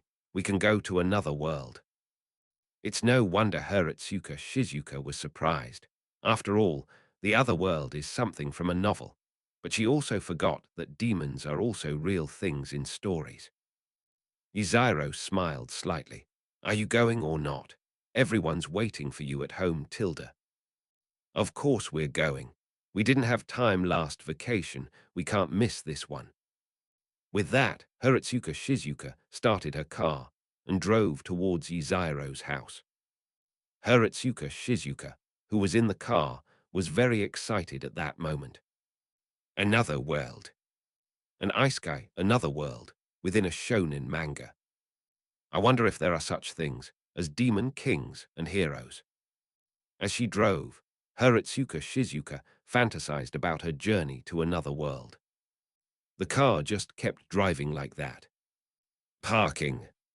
Upon hearing Yzairo's instruction, Heretsuka Shizuka instinctively slammed on the brakes, bringing the car to a steady stop. She glared at Yzairo with displeasure. "Why did you suddenly stop the car?" Yzairo pointed out the window. "Look over there." Heretsuka Shizuka looked in the direction he was pointing and saw Yukino Yukinashita following a black cat toward an abandoned park with lifeless eyes. Yukino. Heretsuka Shizuka was somewhat surprised. Shouldn't this girl have been home long ago at this time? Wrong. The black aura surrounding Yukino Yukinashita connected with the black cat in front of her. What is that?" "That's a monster." Yi Zyro calmly explained to Haratsuka Shizuka in response to her question. Monster! Haratsuka Shizuka exclaimed, her eyes filled with shock and disbelief. But then I thought, if there are demons, then monsters and such are not surprising. That's right, it's a monster, but it looks like that person was chosen by this monster. What will happen if I get elected? Faced with Haratsuka Shizuka's silly question, Iziro casually replied, Of course he'll die. No. Upon hearing the answer, Haratsuka Shizuka quickly got out of the car and ran in the direction Yukino Yukinashita had gone. These are my students. We absolutely cannot let her be taken away like this. That's really a rush. Forget it, let's follow them and see. After all, Jinger is no match for that little kitten. As Iziro spoke, he flew through the air and followed. In the park, Yukino followed the black cat to a pond. The black cat gracefully walked across the water and sat down, then turned to look at the girl behind it and meowed. Yukino Yukinashita walked towards the pond with a blank expression, just as it was about to come to the side. Yukino. Chapter 71. Quiet and Adorable First Battle. As Haratsuka Shizuka's voice rang out, Yukino Yukinashita paused noticeably. The cat demon on the lake looked at Haratsuka Shizuka with some displeasure. Those blood-red eyes were fixed on Haratsuka Shizuka. Haratsuka Shizuka shuddered as the cat stared at her, but she still pulled Yukino Yukinashita along and ran. This action displeased the cat demon on the lake. But no matter how annoyed he was, he couldn't let his prey get away. The cat demon instantly transformed into a black shadow and sped after them. Yukino Yukinashita, who was being dragged along, also regained consciousness and found herself running in a park with her teacher, Shizuka Haratsuka. Ms. Jing, where am I? Wasn't I feeding the cat? Yukino Yukinashita's newly activated brain was somewhat confused. Aren't you feeding stray cats in the park? How did I end up here, and what's going on? Why am I here? Why is Miss Haratsuka pulling me along as if we're running away? Get up and hurry. Haratsuka Shizuka stopped abruptly before she could finish speaking, staring intently ahead with a serious expression. Yukino Yukinashita saw Haratsuka Shizuka suddenly stop, noticing that her teacher's expression had suddenly become serious, and she looked in the same direction as Haratsuka Shizuka. A black cat stood gracefully in front of them. What an adorable cat. That was my first impression. But the next second, Yukino Yukinashita's worldview shattered. The originally cute black cat walked towards him, but with each step it took, the black cat grew bigger. In no time, the kitten grew from a tiny creature to over 2 meters tall, with bloodshot eyes and bared fangs. Yukino Yukinashita's eyes widened, her heart filled with fear and shock. What is this? In the past, Haratsuka Shizuka would have been shocked, but now that she herself has become a demon, what is there to be shocked about? She simply took off her white coat and tossed it toward Yukino Yukinashita. Yukino Yukinashita instinctively caught the coat, followed by Shizuka Haratsuka's voice. Yukino, you go to the side first. I'll handle this. As she spoke, Haratsuka Shizuka rolled up her sleeves to her arms. Although she didn't know why Haratsuka Shizuka said that, she now understood that she could only cause trouble if she was there. So Yukino Yukinashita also stepped aside with her clothes in her arms. Haratsuka Shizuka flexed her wrists, her gaze fixed firmly on the enormous cat demon before her. I've been a demon for so many days and haven't even tested my skills yet. Now that you've delivered yourself to my doorstep, I'll test my current abilities. Hearing Haratsuka Shizuka's words, the cat demon's eyes revealed a mocking look.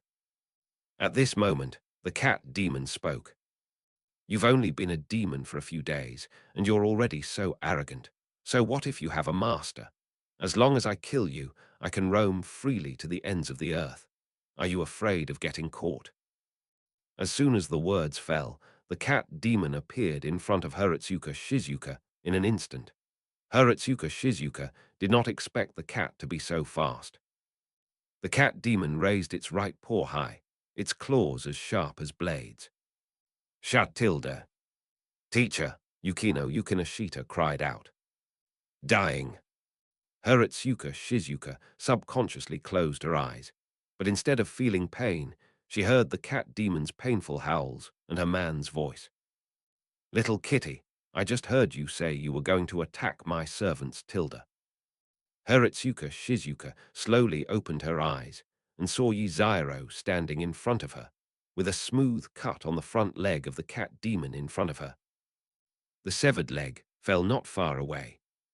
Seeing that Haritsuka Shizuka was all right, Yukino Yukinashita quickly ran over.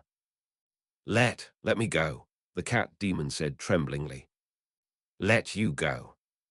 Yzairo thought for a moment and continued, All right, fight my servant again.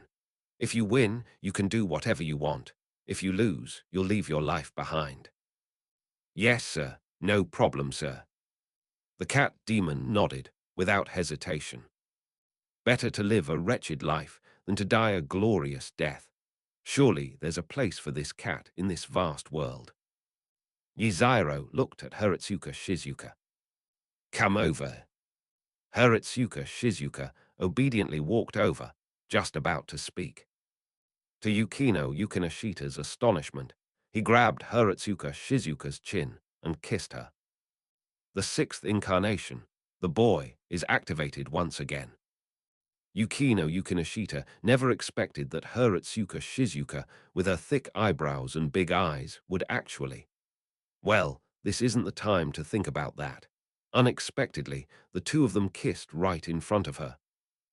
No, there are monsters too. As Haritsuka Shizuka immersed herself in it, she felt something enter her body, both hot and warm. After a while, Haritsuka Shizuka blushed deeply as they separated, then covered her face, unable to bear looking at her student. I actually did that in front of her. All right, you've been enhanced. Haritsuka Shizuka is the one I choose. Go. Haritsuka Shizuka took a deep breath and looked at the cat demon in front of her. The cat demon also glared fiercely at Haritsuka Shizuka. As long as I kill this reckless little devil, I can leave. All evil spirits will tremble in fear of the victory that resides within me. Haritsuka Shizuka blurted out those words involuntarily. Then the magical girl transformation began. After a while, Haritsuka Shizuka is wearing a fighter's combat uniform, similar to DNF, with her hands bandaged and wearing gauntlets. This is the power of protection. At this moment, the cat demon also realized that something was wrong. The cat demon vaguely saw the phantom images of a bull and a phoenix behind Haritsuka Shizuka. Never mind, strike first. The cat demon suddenly pounced on Haritsuka Shizuka, moving even faster than before. Haritsuka Shizuka remained calm and composed. With the blessing of the phoenix, she was slightly faster than the cat demon. It also appeared before the cat demon. The phantom of the charging bull merges into his body, greatly increasing his power when fighting non-human creatures. Looking at the cat demon in front of her, Haritsuka Shizuka swung her fist, which was covered by bandages. The cat demon tried to dodge, but was still hit in the abdomen. The cat demon's abdomen was pierced through, followed by a powerful whip kick. The cat demon bled profusely instantly, and was then sent flying backward. Wow, that's amazing. Yukino Yukinashita couldn't help but sigh as she looked at her teacher. Then he looked at the white-haired boy next to him. If just kissing him can make you this strong, then. Hey, what are you thinking about? It's nothing. Yukino Yukinashita quickly shook off the thoughts in her head. Looking at the cat demon, Yukino Yukinashita also asked Yiziro. This cat is. It's a monster, Tilda. Monster. Yiziro also began to explain. There are many supernatural creatures in this world, and cat demons are one of them. This cat has awakened its intelligence, but like other supernatural beings, they also rely on killing to cultivate themselves, Yiziro explained patiently. Yukino Yukinashita nodded after hearing this, and then asked another question. And what about you and Teacher Jing? We are demons, Tilda. Yiziro then sent an invitation to Yukino Yukinashita. Would you like to become a demon and become my familiar? Don't want. Yukino Yukinashita shook her head. I haven't reached the point where I'd abandon my human identity. Chapter 72 ends. The journey to another world begins. I see. Yiziro nodded in understanding. If she were to agree outright, she wouldn't be called Yukino Yukinashita. However, young lady, once you discover the truth of the world, you will soon be deeply immersed in it. The battle was still ongoing. The cat demon struggled to its feet, its eyes filled with resentment. He could save his life if he could win against the woman in front of him. It charged at Hiratsuka Shizuka again, but Hiratsuka Shizuka, after being strengthened, possessed the power of a bull and the speed of a phoenix, which were nothing special. At this moment, Hiratsuka Shizuka's fighting skills also came into play, and Hiratsuka Shizuka is known as Iron Fist.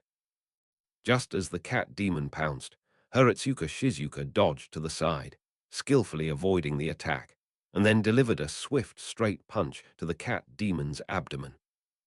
Another fist-sized blood splatter appeared. The cat demon cried out in pain, its body arching into a bow shape. Hiratsuka Shizuka pressed her advantage, raining blows upon the cat demon's body. Then came a whip kick. The cat demon crashed heavily into a nearby tree trunk, knocking off a large piece of bark. A flicker of fear crossed the cat demon's eyes, but its will to survive forced it to stand up again. Damn it, this guy never intended for me to live. The cat demon understood at that moment. Then she turned to look at the only ordinary person present, Yukino Yukinashita. The moment this thought crossed my mind, a neat cut appeared at the cat demon's feet. Don't think about things you shouldn't do, Yiziro said with a smile to the cat demon. The cat demon shuddered at Yiziro's move. It looked at Yiziro, then at Hiratsuka Shizuka, who was still eyeing it menacingly. Now it knew perfectly well that it had been used as an experience point by someone else. But it was unwilling to give up so easily, its fierce eyes scanning back and forth between Yiziro and Hiratsuka Shizuka, trying to find a flaw. Just then, the cat demon turned into a phantom and ran away. If you can't beat it, can't you at least run away? Ha ha ha, that's brilliant, Tilda. They were actually thinking of running away, Yiziro said with a laugh. With a stomp of her foot, Hiratsuka Shizuka dashed off in the direction the cat demon had run. With her enhanced senses, Hiratsuka Shizuka accurately locked onto the cat demon's true form, and a crow flew over the cat demon's body. There was a click. The cat demon was also breathing less and exhaling more, and was no longer able to resist. Done.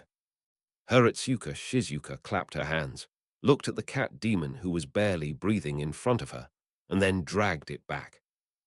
The blood that flowed out also turned into a thick red line. Yiziro watched as Hiratsuka Shizuka dragged the dying cat demon in front of her. My lord, it's done. As soon as she finished speaking, Kagashika dissipated, and Hiratsuka Shizuka collapsed, her legs giving way. Yiziro quickly caught it.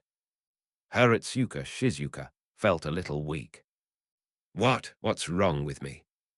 You're low on mana. Looks like you need to replenish it again. I'll also bless you again while I'm at it. Yiziro also answered. Hearing Yiziro's words, Haratsuka Shizuka blushed and buried her head in Yizairo's arms. Yizairo smiled. Then he looked at the half-dead cat demon. With a wave of his hand, a bolt of lightning struck straight down towards the cat demon. After a while, the grey powder in place meant a gentle breeze blew by, and it seemed like nothing was left. The matter was perfectly resolved, and then he looked at Yukino Yukinashita. Shall we erase your memory, Ms. Yukinashita? No, no need. All right, good luck.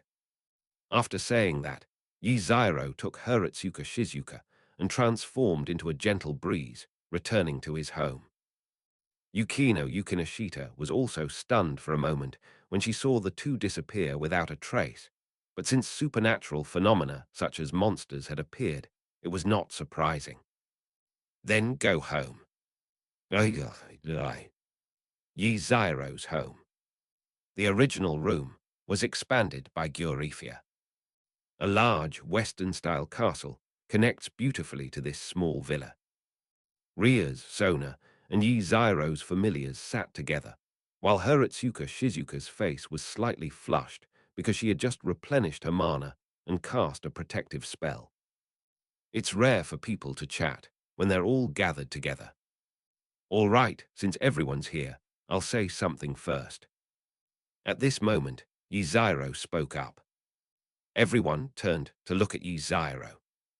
I'm thinking of taking Kani back to her world later to handle some things. Ria's, Sona, do either of you want to go? Her world? Kangna spotted the blind spot. That's right, Kani is from another world, didn't I say so? Upon hearing Yizairo's words, everyone looked at him with resentful eyes. Well, under that kind of gaze, Yizairo realized that he really hadn't said anything about it. Ahem, okay, I didn't explain it clearly. Yizairo said awkwardly, then continued, I'll be taking my familiars to another world later. Sona, Rias, are you coming? I won't go. Kangna looked at Yizairodo. After all, it would take many days to go there, and the student council has a lot of things to do, so I won't be participating in this trip to another world. Hearing Kangna's words, Yizairo looked at Rias. I'm not going either. Rias took a sip of her black tea and continued, I have a lot of requests that I haven't finished these past few days, so it's not convenient for me to go this time. I see. Yizairo nodded in understanding. Then Yizairo turned his gaze to Gyurifia and Elsa. Gyurifia, Elsa, I'll leave the house to you. Yizairo also assigned these two, currently the strongest fighters, to guard the base. As for why I didn't bring it. Damn, in the Demon Slayer world, who needs these two to lend a hand? No. Given Gyurifia's personality, she wanted to finish as soon as possible and go back. Yes, don't worry, my lord. No problem. And so, Yizairo made the arrangements hastily. This time, the Demon Slayer expedition includes Miko, Hana, Shizuka, Liliana, Erika, and their master Kani. We chatted for a little while. All right, let's set off now. Be careful on the road. Be safe. As everyone watched them go. Yizairo led Kani and the others to activate the teleportation.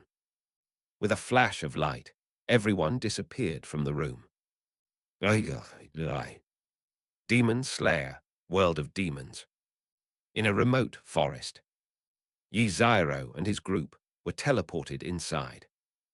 Your Majesty, this is another world.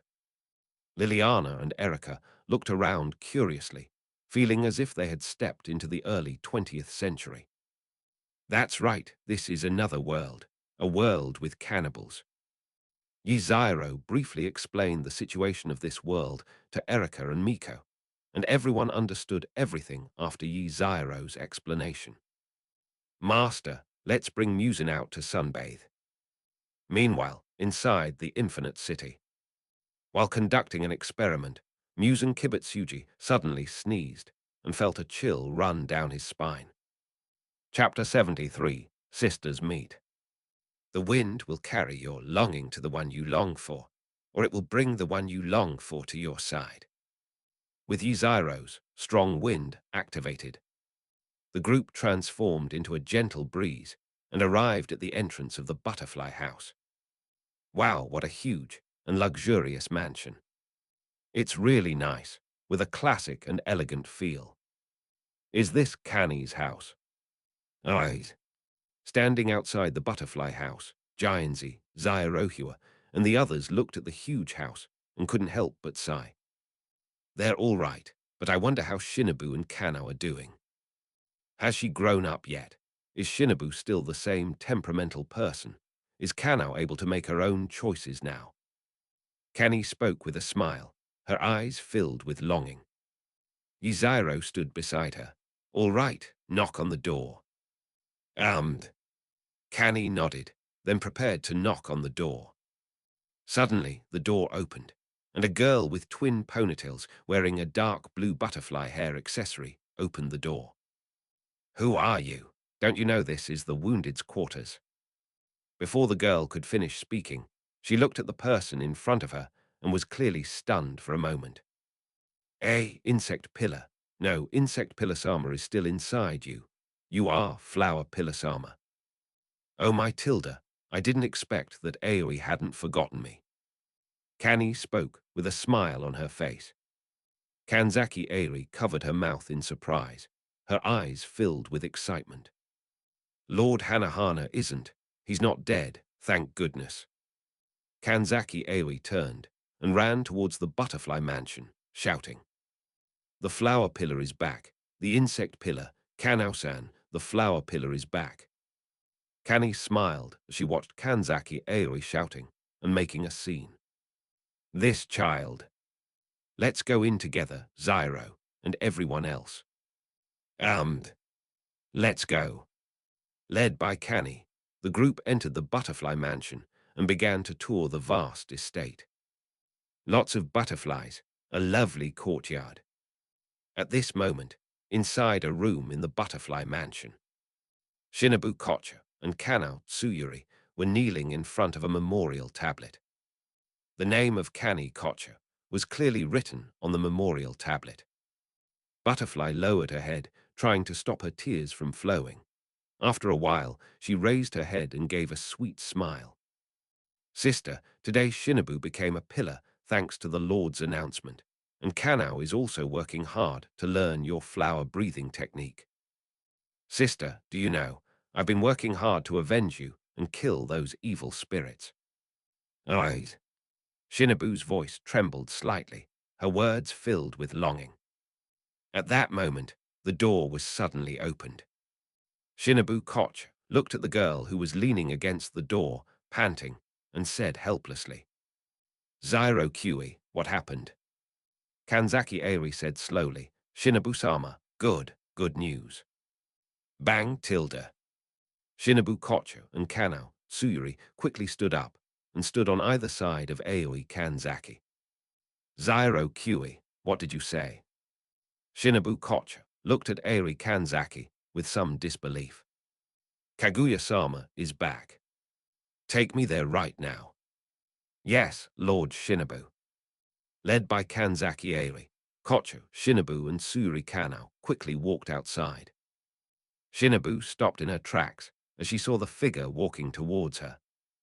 As the figure drew closer, Shinobu's eyes gradually reddened when she looked at the person she had been longing for day and night. Even Kanao, who was expressionless beside her, was stunned for a moment. Sister, big sister. Shinobu Kocho couldn't help but call out as she looked at the person in front of her.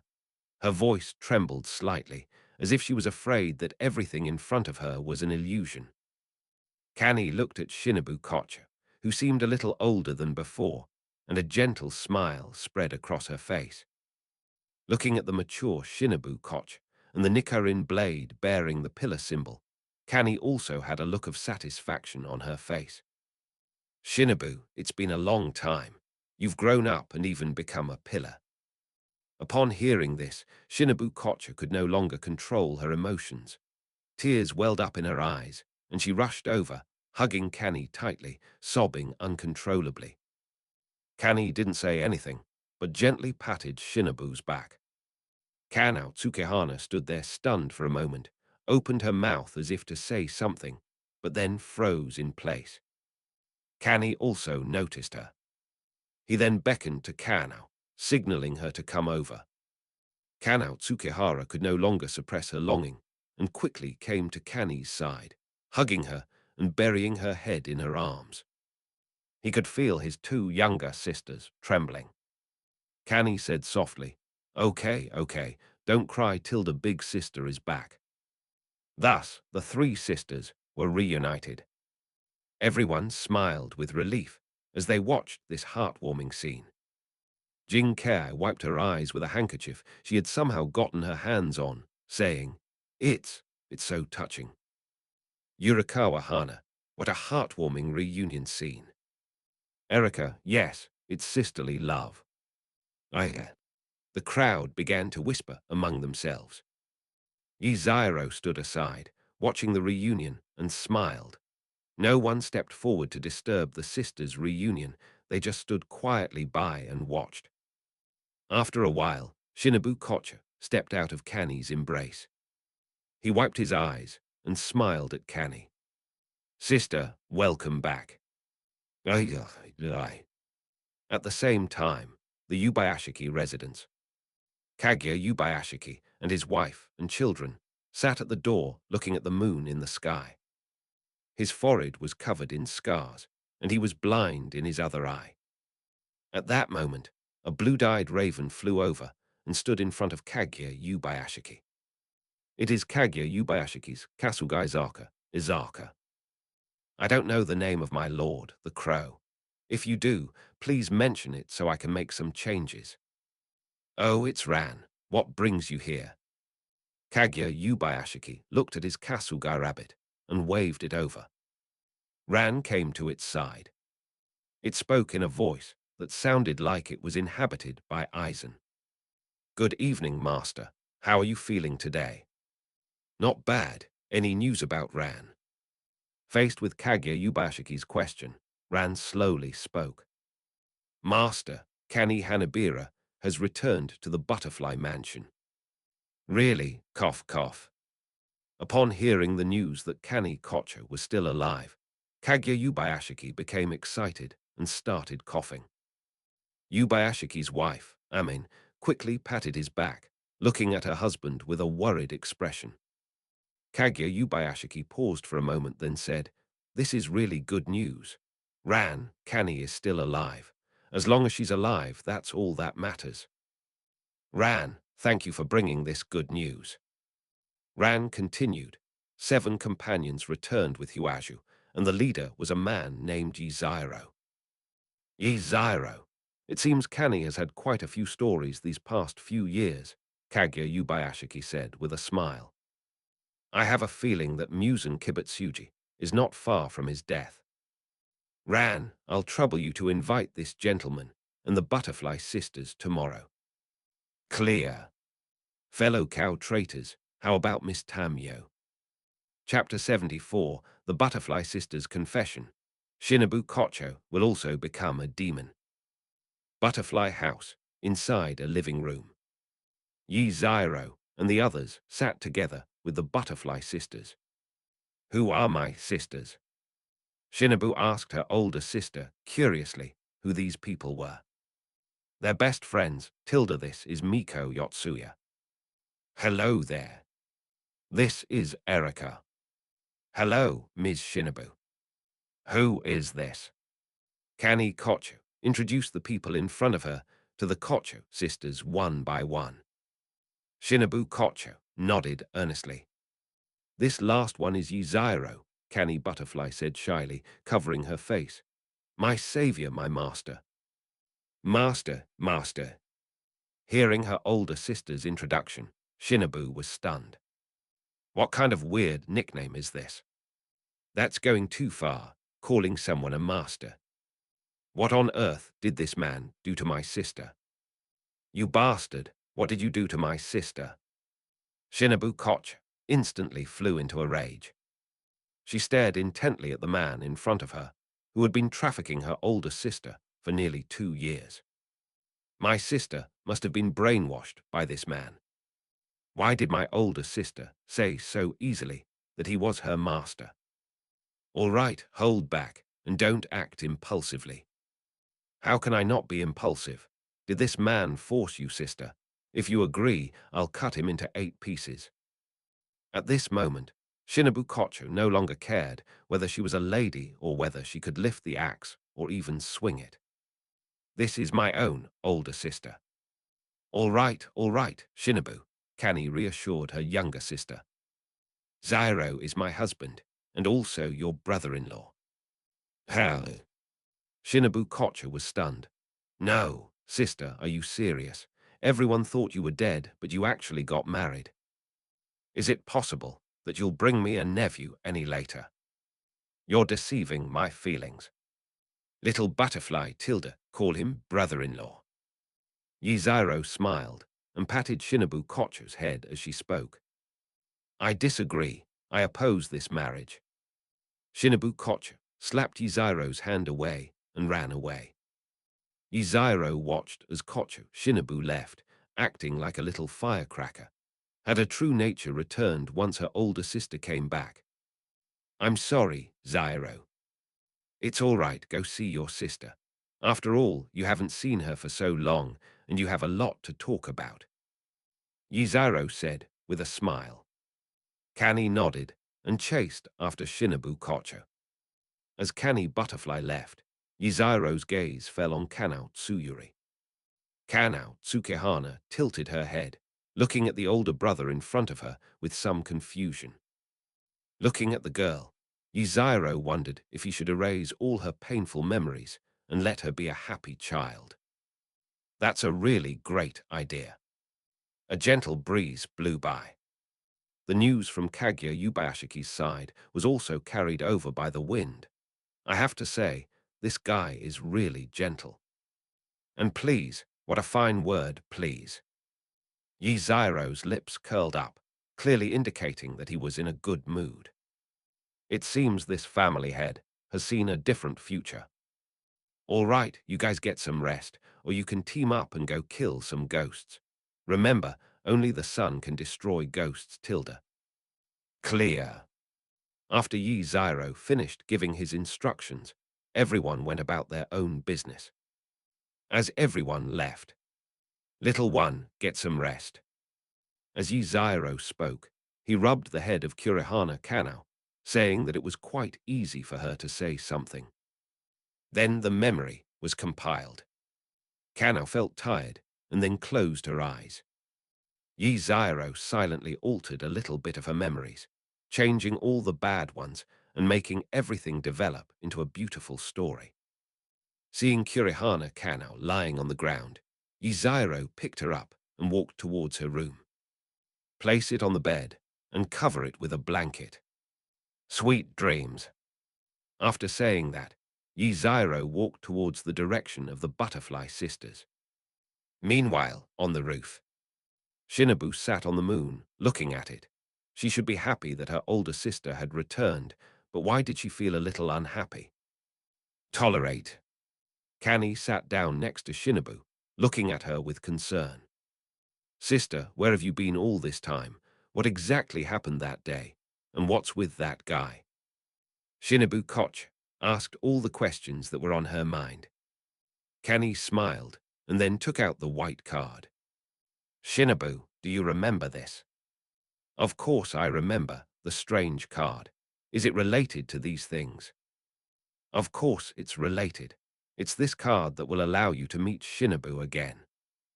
Shinobu Koch was somewhat puzzled by what her older sister was saying. But then Kani began her own story. When Shinobu Koch heard that her older sister was facing Upper Moon 2 alone, she was filled with worry. Hearing this ghost's restraint regarding breathing techniques, Shinobu Koch was also pale.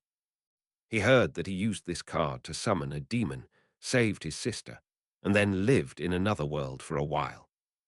So sister, you mean that guy was a demon, and you summoned him, he saved you, killed Upper Moon too, and turned you into a demon.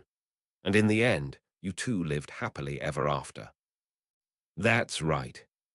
Kani covered her face and nodded shyly, while Shinobu Kocho looked at her with a "you're kidding me" expression. Sister, do you think I'm a 3-year-old? How could I possibly be a demon? Under Shinobu's questioning, Kani unfurled her devil wings, leaving Shinobu speechless for a moment. No, has my older sister really become a demon? At this moment, Shinobu Kocho's worldview is being shattered. It may be hard for you to accept, but that's the truth, Kani said, with a smile ruffling Shinobu's hair. Shinobu pinched her cheek, then reached out towards the wings on her sister's back. It has a soft texture and feels nice. Kani blushed and turned her head away, then retracted her wings as it was a bit too sensitive. Really, really.